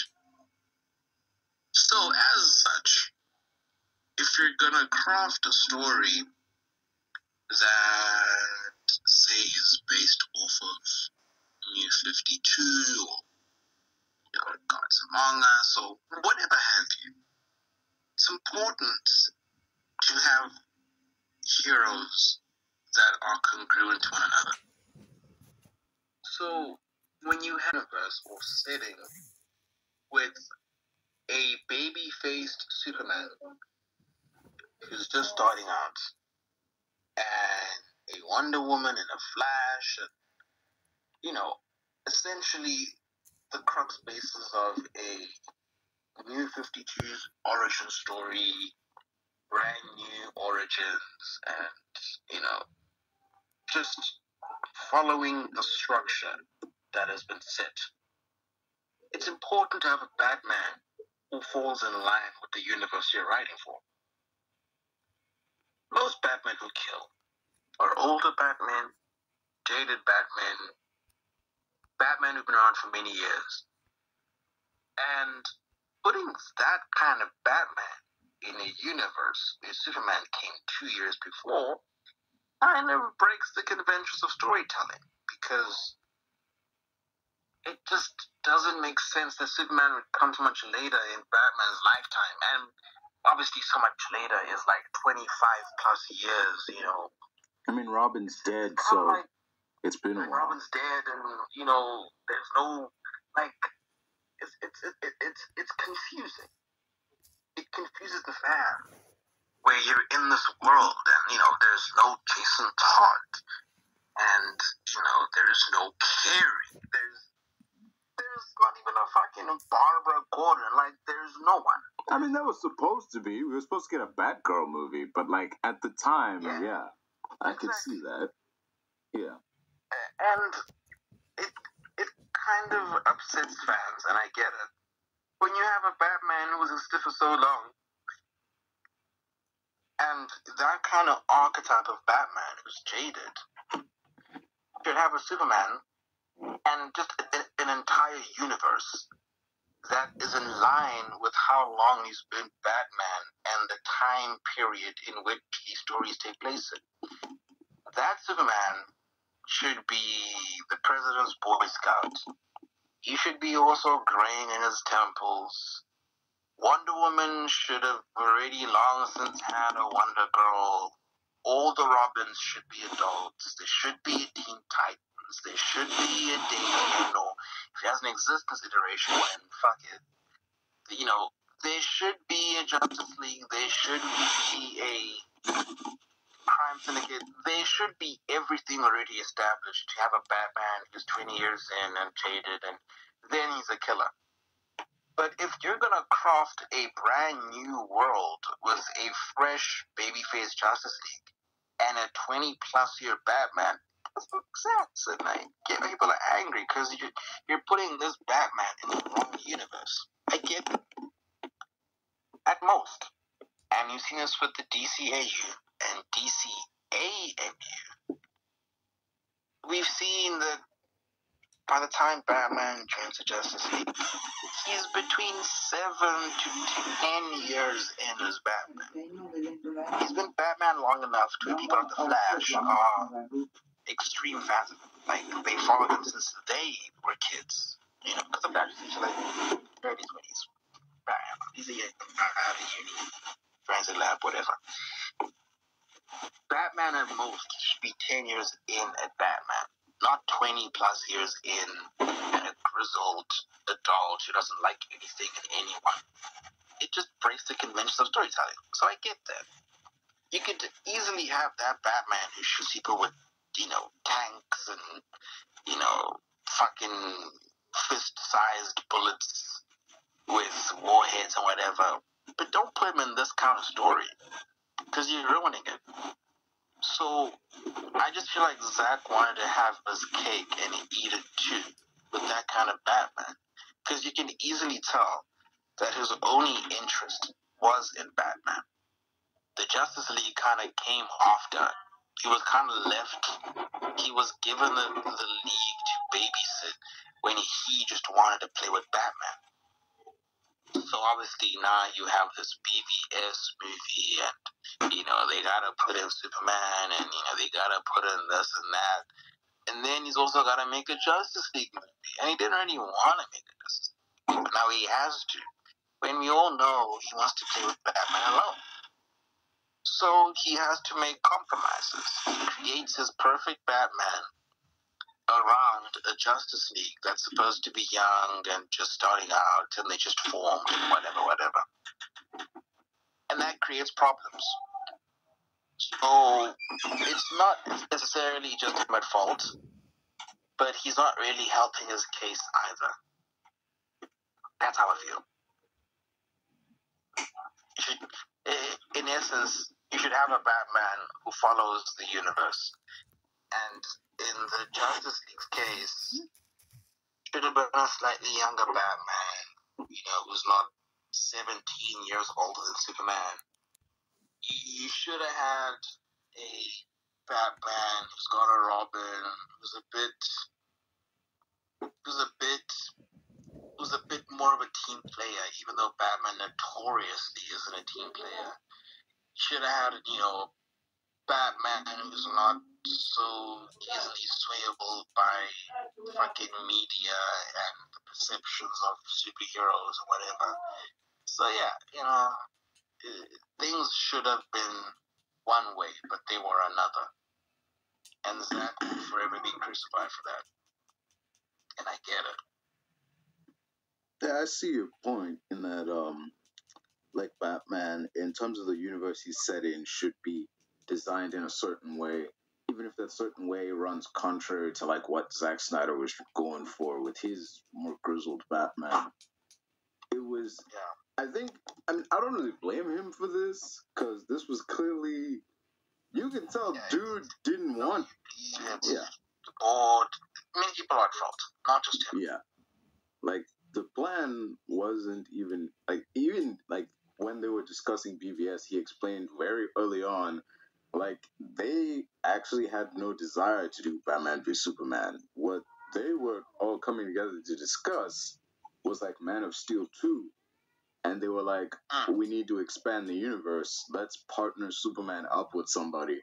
and then someone suggested Batman, and from that, someone at like WB was like, okay, let's do Batman v Superman, because Marvel is doing Civil War, and their heroes are fighting each other, so let's have our heroes fight each other. Like, Exactly. it's just, you can't really blame Zack Snyder because, like, he didn't ask for this. Like, as far as he knew, he was just gonna do Superman 2, and then on to other things. But WB was like, we're gonna do Batman versus Superman, and then we're gonna do Justice League. Like, okay, they kind of speed run the whole thing. So him having a Batman, yeah. So the idea of a Batman who's already established is a smart call, because then you don't have to dedicate time to his origin story per se. Because because for this movie you would need a Batman who's been Batman for a long ass time in order to be at a point where he's in a physical and mental state which he can go toe to toe with someone like Superman. And the only iteration of Batman at that point to go toe to toe with Superman was Frank Miller's Dark Knight. So it's like the best choice. And Zack Snyder said, like, in numerous interviews, how much he likes that version of Batman. So to bring in that version was the right call, like, in my opinion. Like, okay, this is the version we're going for, the more grizzled Batman who's, like, harder on crime, like, he brands criminals. And, he's not outright killing folks, as Zack Snyder puts it. He's not directly killing anybody. It's more of an indirect thing. But, like, dude, come on. Yeah.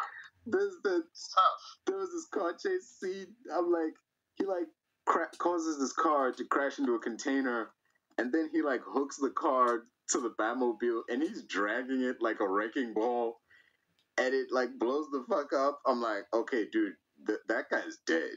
You can't be like, well, Batman doesn't kill people. Like, yeah, he does. You can't even be like, he only indirectly killed people. It's like, no, that was murder. There's fucking machine guns on the freaking Batmobile. Like, he freaking blasts motherfuckers who are trying to, shoot him. So you can't make the argument Batman doesn't kill people, but you can make the argument that he doesn't murder people. Like he only kills someone when they're trying to kill him. Between that, yeah, there is a difference. He's not a murderer. Yeah, he does kill people, but it's not murder. He's just defending himself. Exactly. Yeah, so I can get behind that as a character. Like, the idea that this Batman has been around for a long ass time, gone through so much that it has left him jaded and more brutal towards criminals and like crime in general. I can understand that, given the world that it's in, like the context that he's viewing it in, because from his perspective, like, freaking Superman brought a whole city down. It's like, he lines it out in his like little explanation. And it's like, you guys write a puff piece about an alien who, if he wanted to, could burn the whole place down, and there wouldn't be anything we could do to stop him. So, and you get that kind of fear because it's very much the truth, and it very much speaks to what happens when you can't control those forces. You need to control it now, and it's like you can see that he very much has the fear, but it's also fear based on the potential of what it can do, and pretty much that's the crux of all fear. Is like you're scared of what they're capable of doing. Yeah, it's I think there's a bit of it. A bit of it is like, he envisions what he would do if he had that kind of power, is like someone like him would do. And he's like, if I was in that position, here's what I would do. And like, so Superman can't be trusted. Yeah. He's very much projecting onto this guy. Fun fact, the dead Robin in, like, the Batcave, the suit, it's like, with the haha, joke's on you. That dead Robin is not Jason Todd. I I didn't believe it because they asked in like 2021. Someone asked Zack Snyder like, "Hey, was that Jason Todd suit and thing?" And they're like, "No, it isn't. That's actually Dick Grayson." Yeah. What the fuck? That explains so much, though, man. That explains so much, dude. Like the fact that the dead Robin is Dick Grayson and there's like no other Robins, because dude, like even though there's no comic where this happens, you know that if it was Dick Grayson who died, Batman would have wrapped that shit up. Like he would have lost it. Like Yeah. 'cause even in Injustice, when Grayson dies and he's like, okay, he died in like the dumbest fucking way. He got killed by accidents by Damian Wayne. So when that happened, like, I'm not happy with that death. I was not happy with it. dude, Still not happy. Because why would it kill him instantly? How strong is Damian? Come on, looks.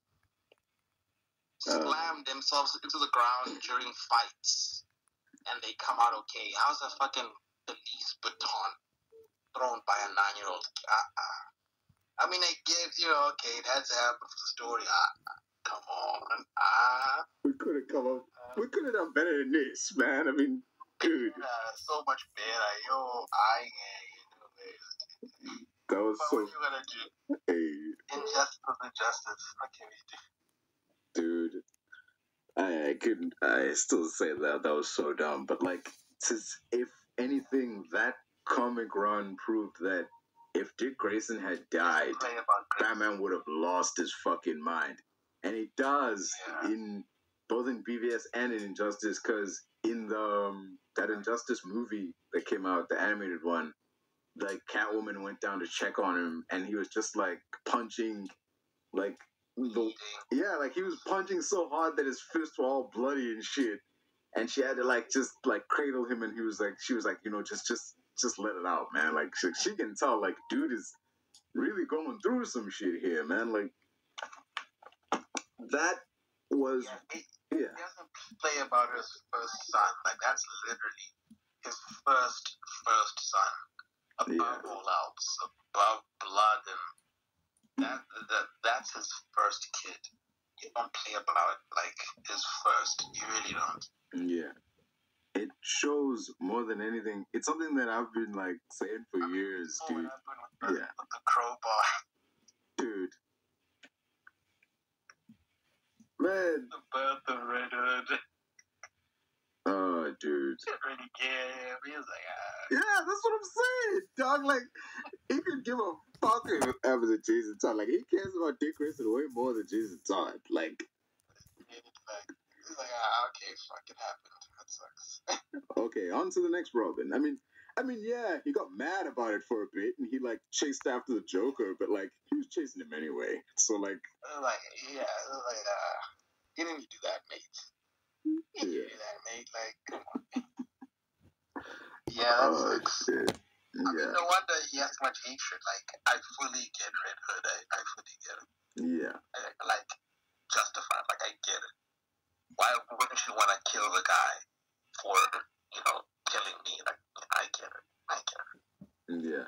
I still say that excuse is bullshit, man. Like, to this day, I say Batman's reasoning is bullshit. Like, he asked him point blank, like, why, man? Because it would be too hard? And he's like, nah, because it would be too easy. Like, what? Like, wow, you're so different. Yeah, like, he's like, he doesn't want to kill Joe because it would be too easy, like, killing this one guy. Because then there would be another guy and another. And I'm like, that's not how that works, man. Like, dude. He thinks that you'll just become an evil guy. Like, come on, Batman.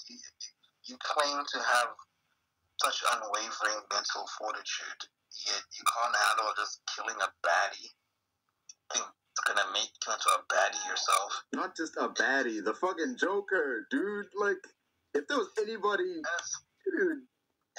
I think even to that is the reason why sometimes I do not get issues. Like, what was that issue called?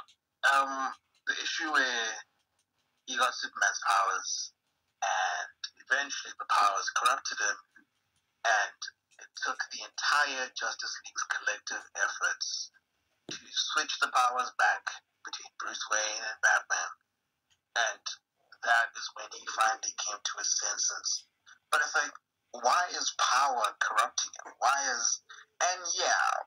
surface level, trope aspect. It's like, oh yeah, well, absolute power corrupts absolutely.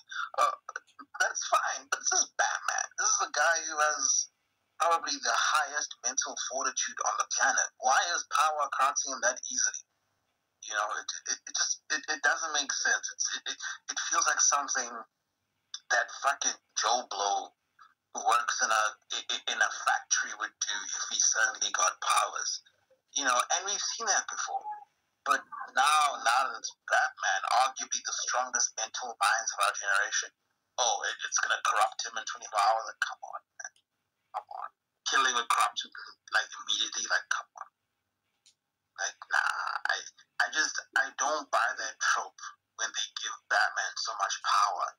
And the first thing he does is he becomes evil. Like, come on, guys. Come on. Suddenly he's strangling fucking Green Lantern for talking back at him. Like, come on, guys. Come on. It doesn't respect Batman. I don't appreciate those kind of stories. Yeah. It definitely goes against what the character's all about. And it robs him of like the agency that he's built up over the years in terms of like his mental fortitude and whatnot. Yeah. So basically, bottom line, I do get, I understand why Zack Snyder's Batman would be the way he is, given that, he lost his Robin, he lost Dick Grayson, so he immediately, became jaded and he stopped being Batman for a bit, because in BVS, it's framed as, this is him coming out of retirement to stop the Superman, because when he first shows up, it's people react like, holy fuck, it's because Clark Kent has never heard of the Batman. If Batman was still around doing his stuff, he, there's no way Clark Kent would have never heard of him if he was still around. So he, because he's a fucking reporter, dude. He's a reporter. Dude. Any stories of the Batman doing something would literally hit the press first. He should have known him from his first day. One of their biggest stories, because obviously, if Clark is arriving at the planet, Superman doesn't exist yet, because he's starting out. If anything, one of the biggest stories that the DP would be running when Clark first arrives is a Batman story, is a superhero story, a story about some superhero. So him not having heard of it, bullshit. Just complete bullshit.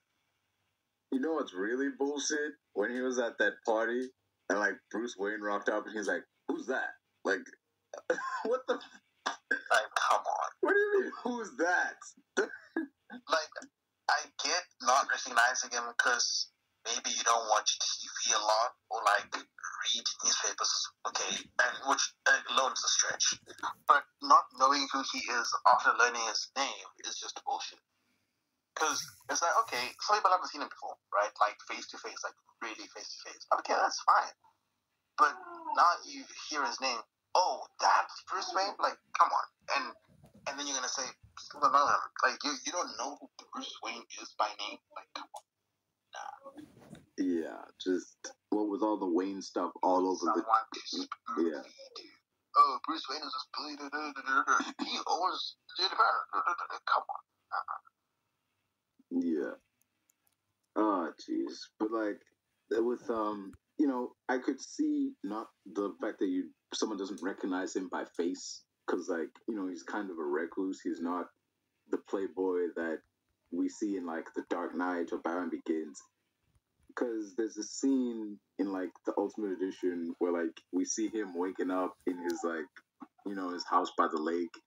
There's this chick that was sleeping next to him, and I remember Zack Snyder was breaking down that scene. He wanted the audience to see this is what Batman's become. He's kind of a recluse, but he'll still maintain some of the Bruce Wayne what's this alibi of they'll see him with a gorgeous woman or whatever or something and he said Bruce Wayne would definitely be the hit it and quit it type. I don't know if that's verbatim, but that's kind of what he said, because we never see that random ass chick again.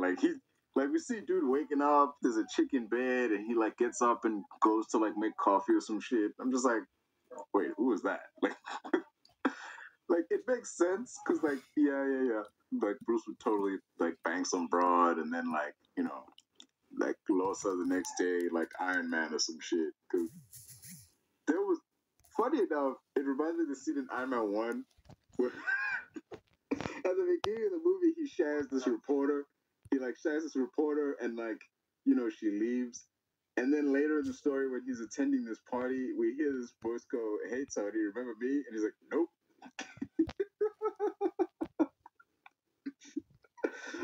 Dog, that made me laugh so hard, like, oh, that had to hurt, man. Damn. Oh, shit. And in all fairness, given all the shit that's happened between that party and the last time he saw that movie, he probably genuinely doesn't. Yeah. Oh, shit. Whew. It's weird, though. But actually, speaking about that, actually, do you feel like, in the Matt Reeves, right? Now that, both Batman and Bruce have been a little bit more established in the public eye, because Bruce was apparently a shut-in since his parents died, which is a long time to be a shut-in. That's crazy, man. From 9 years old to 31, that's crazy. But anyway, that's fine. But, like, given that Bruce is now out there and he is stepping, he's putting his foot into that gray light with Gotham, do you feel like he needs to inherently be that Bruce Wayne playboy character? Or given that this universe is a bit more serious and realistic, quote unquote, do you feel like he can play the capacity of a billionaire in a different manner? Since this iteration is a bit, it's much more, I don't want to use gritty, that's more of a Zackism, but it's just a much more dreary and Yeah. everything is sad. It was, you definitely could. I mean, he definitely doesn't need to become like the charming playboy of like Christian Bale or, them and so on. He can use his wealth and like notoriety as a Wayne in a different way. Like the scene when he goes to that nightclub, he just walks up to the front door and like they open the door and is like, "You know who I am?" And they immediately like open the fucking door, like, "Oh, like like that's Bruce Wayne, come on in." Like just it shows that he can use his like his last name in that manner. He doesn't have to be like a suave playboy. He can just be himself. And to see the inverse of that scene when he shows up there as Batman, it's like it was that movie isn't a comedy, but damn, it'd be funny in some places, man. Like just both scenes play out the same in the beginning. Like dude opens the door and you see the guy's like, "You know who I am?" It's like, what the fuck? It's like, dude. I'd love to see like a callback to it in a later movie where it happens, but it happens differently in a comedic manner. That would be interesting. Yeah, like just like have the guy at the door like opens the little slider and Batman doesn't even ask, "You know who I am?" He just sees the guy's face. He's like, "Fuck!" Like because he remembers the last time he was here. Oh shit, that would be funny. Like there was like people talk about like how like Batfleck was like he would kill people, but like I would argue that Battinson is more brutal because like when he took on that street gang at the beginning, like he busted that guy's jaw, like, and after he went down, he like pounded him, like after he went down. So like, yo, this is and that was without a shot of adrenaline. Yeah, man. That was without. He just has that rage in. I mean, it might be different post this movie, but I think it'll probably always be a staple of his gruesomeness, like the extent of his rage. It's probably always there, to be honest. I don't think it would take one movie, instilling hope in his heart for him to not have that Arkham Batman extraness. Like, he's so extra. Like, he's gonna, he punches you 3 times, you're down for the count. But he punches you 5 more times. Now he shattered your cheekbone. He's just extra like that. I'm not saying it's right, on a moral scale, but it's pretty funny. Yeah. Like, oh, you better go easy on you? Nah, say less. Like, dude, it was so brutal, man. Like, that opening, just the fact that, like, normally when Batman knocks down one guy, like, you'll get a guy immediately trying to jump him afterwards, but, like, with this guy, he took down that first dude, and as he was, like, pounding him, you could see the other gang members, like, back up a little, like, yo. Yeah, you're like, I'm not having this, bro. Yeah. I'm good on this. Oh shit! But you could see like it kind of went the wrong way. Like, yeah, bad guys are afraid of you, but also when he like went to check on that guy and the dude was like, "Don't hurt me," you could see like, oh, even regular fucking people who have no reason to be afraid are afraid because like, yeah. And it's interesting because while most adults are afraid of him, children are like, they're just unfazed. And if anything, that plays to the effectiveness of him. Because if he walks into an alley, or even just a regular, crime scene with goons, the goons run away. But the kids are going to be like, oh, there's Batman. Let me reach out my arm so he can lift me up. I like that. Yeah.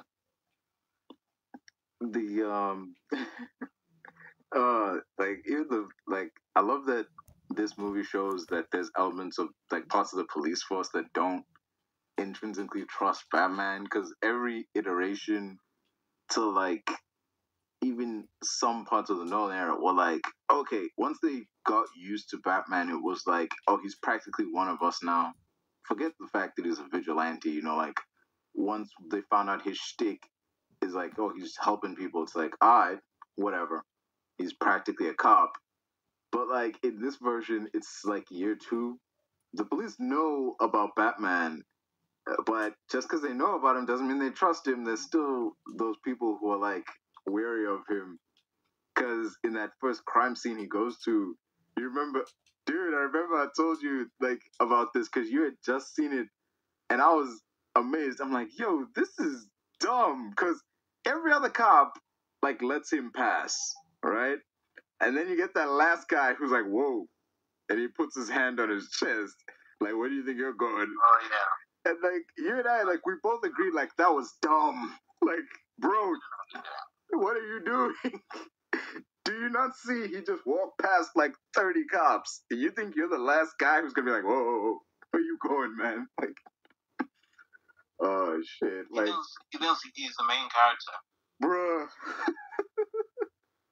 And this is my show. It ain't. Oh, dude, like, just like you could tell, like the way like Batman just looked at him. Like when he put his hand on him, he looked at his hand and then he looked at dude's face like, bro, like don't even like just like yo, Gordon, get your man, dude. Like he's gonna hurt. Get your man, or else is gonna be a world of hurt. Oh shit, man. Whew. Like what I didn't get though, what I thought was really weird is like when that blast got him and he was unconscious, and like so they carried him all the way back to the police station, and not one guy was like, hey, let's see who's under the mask. Like, are you for real, man? You let me leave the whole way there until he woke up. Nobody thought, we should probably look under the mask to find out who this is. Like, come on. Like, nah. No one got curious. Like, it wasn't until you got awake that someone tried snatching the fucking mask off. Like, get real. That's interesting. Yeah. with something like Spider-Man, you can understand. Like they in the comic, like there was this one issue where he was fighting the Vulture, and like yeah, he beat him, but he was so exhausted he passed out, and like people swarmed him. Like there were people like generally out to it, like yo, like he's out cold, like we can unmask him now, like. And you saw like good Captain Stacy like holding the back, like back up, back up. You know, like this isn't. They actually explained here's why the whole way from him being knocked out to him waking up, no one unmasked him is because like people were like trying to put a stop to it. You know, like he made it all the way to the hospital with the mask on. Even like the dudes, like the orderlies at the hospital were like, man, like this is like we're never gonna get a chance better than this. Like we should do it. But like the other guy was like, dude, you want to deal with like Captain Stacy and them? You go ahead, man. Like I'm not, I'm not touching that mask. But yeah. Oh shit, no. Yeah, man. There was so many. The Batman was a good movie, but like in regards to the sequel, apparently James Gunn wanted Matt Reeves to retrofit the sequel so it could fit in with his new DCU. Like, what do you think about that? You think that's a good idea, or should it stay its own thing? Oh, so that it becomes part of the DCU. I mean, okay, it technically is part of multiverse already. Or do you mean like proper DCU in the universe? You know what? I'm not sure. Okay, the way I see it is that I figured Matt wanted the creative liberty to do his stuff unabated, right? So him being the main Batman now opens him up to this universe of people who do things that are much more zany than his world has currently shown. It's like if Bale became the Batman of Henry Cavill, right? Because Bane's world, things aren't really that mystical and crazy, but when you finally have a character assimilate into one universe, in a way, you kind of have to buff up their power scale. It's kind of like, and it's not exactly the same, but it's kind of like when other Spider-Man and their movies joined the MCU. Characters became like much stronger in a sense, like they became like MCU-ified, which is ironic considering that the MCU usually powers down characters from the comics. If they come straight from the comics to the MCU, they kind of power them down. You know, Hulk, Thor, whatever. But with other movies in the Spider-Man mythos, when they came to the MCU, they had to be kind of buffed up in strength to match like our Spider-Man and the power scale of the world. Because just looking at the Amazing Spider-Man, when you compare the fight of the Lizard and Spider-Man, a lot of the times he was losing that fight. Like a lot of the times he was losing that fight. Like he was being pieced up, scratched up, bitten, clawed. He was getting fucked up in every fight of his. But when No Way Home came along, suddenly he can hold his own against the Lizard. And he's piecing him up and kicking him and, you know, doing all these things, managing him, essentially. He's fully managing the Lizard. But in his movie, he was pretty much struggling against him. Like, really just struggling. Even Toby could handle him.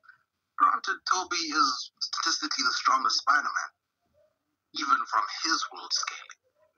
But you can definitely see how they had to bump up Garfield, because he was not the strongest one. And he doesn't even have a specific strength feat. I would say his strongest strength feat, unfortunately, is probably him lifting the car in the Amazing Spider-Man 2, the cop car. Yeah, he caught it out thin air. He doesn't really have like a specific strength feat to speak of. So if Batman suddenly becomes part of James Gunn's world, it will need, and again, another thing, it will require his universe to be brightened up in a sense, because it's very much, I just took it as like an Elseworlds Like it's this own world that, you know, very realistic. There probably isn't even, nor ever will be a Clark Kent in this world. It's just Batman, and you know he's the only meta-human. You know, maybe whatever, say for maybe a Green Arrow, probably not. He's not really that important in terms of movies. But yeah, it might just ruin it. I don't want to lie. It definitely might ruin it. It definitely might ruin it. And I use the word ruin just to be like, it will take away the charming aspect of the Batman. Yeah. It's very grounded. It's very like realistic. It's not too out there, you know. And that's part of its charm, that it knows how to occupy a semi-realistic nature while still giving us the story of the Cape Crusader. Yeah, I definitely agree with that sentiment. And it would seem Matt Reeves agrees with it too, because he was not up for that idea. And it's ultimately, I don't think this is a coincidence, because after news got out that Matt Reeves was not on board with the idea of integrating his Batman into the DCU, the Batman movie got delayed by a whole year. I don't think that's a coincidence. You know, like, just saying, you know, it's like, oh, well, you don't want to be part of my universe? Well, fuck you then. Like, the movie gets pushed back. He doesn't want to make anything that for him compromises the integrity that he built up and was going to continue upon. Yeah. Which is weird, because, I mean, for him, it's as if, well, it's not really as if, but if he doesn't want to have these amazing, well, okay, maybe I'm missing wrong, like, these sort of super aspects, then having the Joker in the world, I mean, I get the Joker is necessary for, you know, a Batman story, but looking at how a character can survive and come back from that kind of origin, I mean, it very much seems like that's what he went through, falling in a vat of Ace chemicals. But I don't know what character can survive that, because I feel like they didn't need to do that, but now that they did, you're saying that this character survived that, but you're also avoiding these sort of zany, unrealistic. I mean, I even heard that they didn't want to do Clayface like how he is in the DC AMU to be like, he's a giant sludge monster. Like, I heard they were planning to make him like a regular goon who's maybe just good at disguises or something. Like, they didn't want to make him like a sludge monster who can morph, like, you know, like it's fucking Terminator or something. But then he's not Clayface. You're not gonna have Clayface, you're not gonna have this and that, Bane. Then how are you gonna explain the Joker? Because, like, come on. Well, if I don't think that, like, for them, and I feel like this is what maybe Nolan struggled with, is that when you create a story with these grounded characters, it becomes harder to introduce characters that are less based in groundedness, especially when they're intrinsically linked to Batman.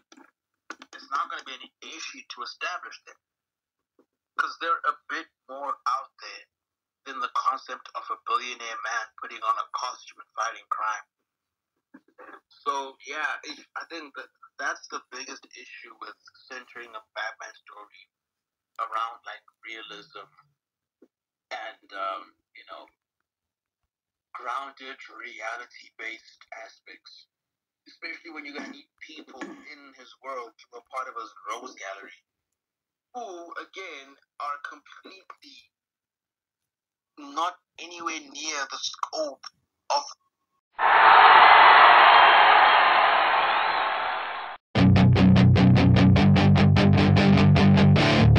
That is your chance to be Hey kid, don't ever let them get inside your head. They'll tell you what to do in life instead of everything you know that you could get.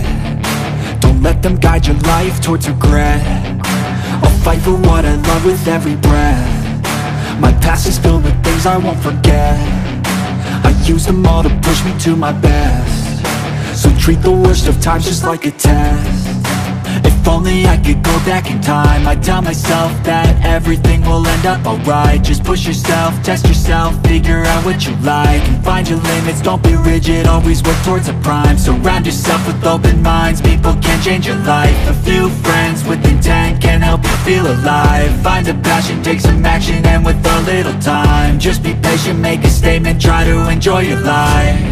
They'll try to kick you while you're down. They wanna rise up while you drown. They wanna fill your head with doubt. They're silently scared that you'll figure it out. I'll make it look like I'm losing, won't bother hiding my bruises. And when they finally think you're wounded, then it's your chance to be ruthless.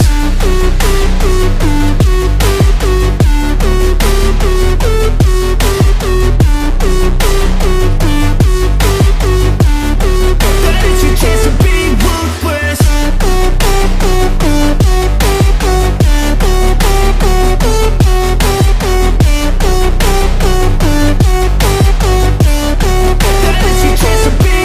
They don't wanna see me make it, they don't wanna see me care. Anytime I make some progress, I can see that they compare. I think everyone's against me, maybe something in the air. Am I paranoid? I swear a void is forming and they're scared I walk a straight path. Not many can say that. I like to play fast, cross me and there's payback. You better pray that I don't see your face at any place that I go. I know you hate that. I've been doing fine, I'm not wasting any more time. I live for the fight and the climb, and I think that the pain that's deep inside is what defines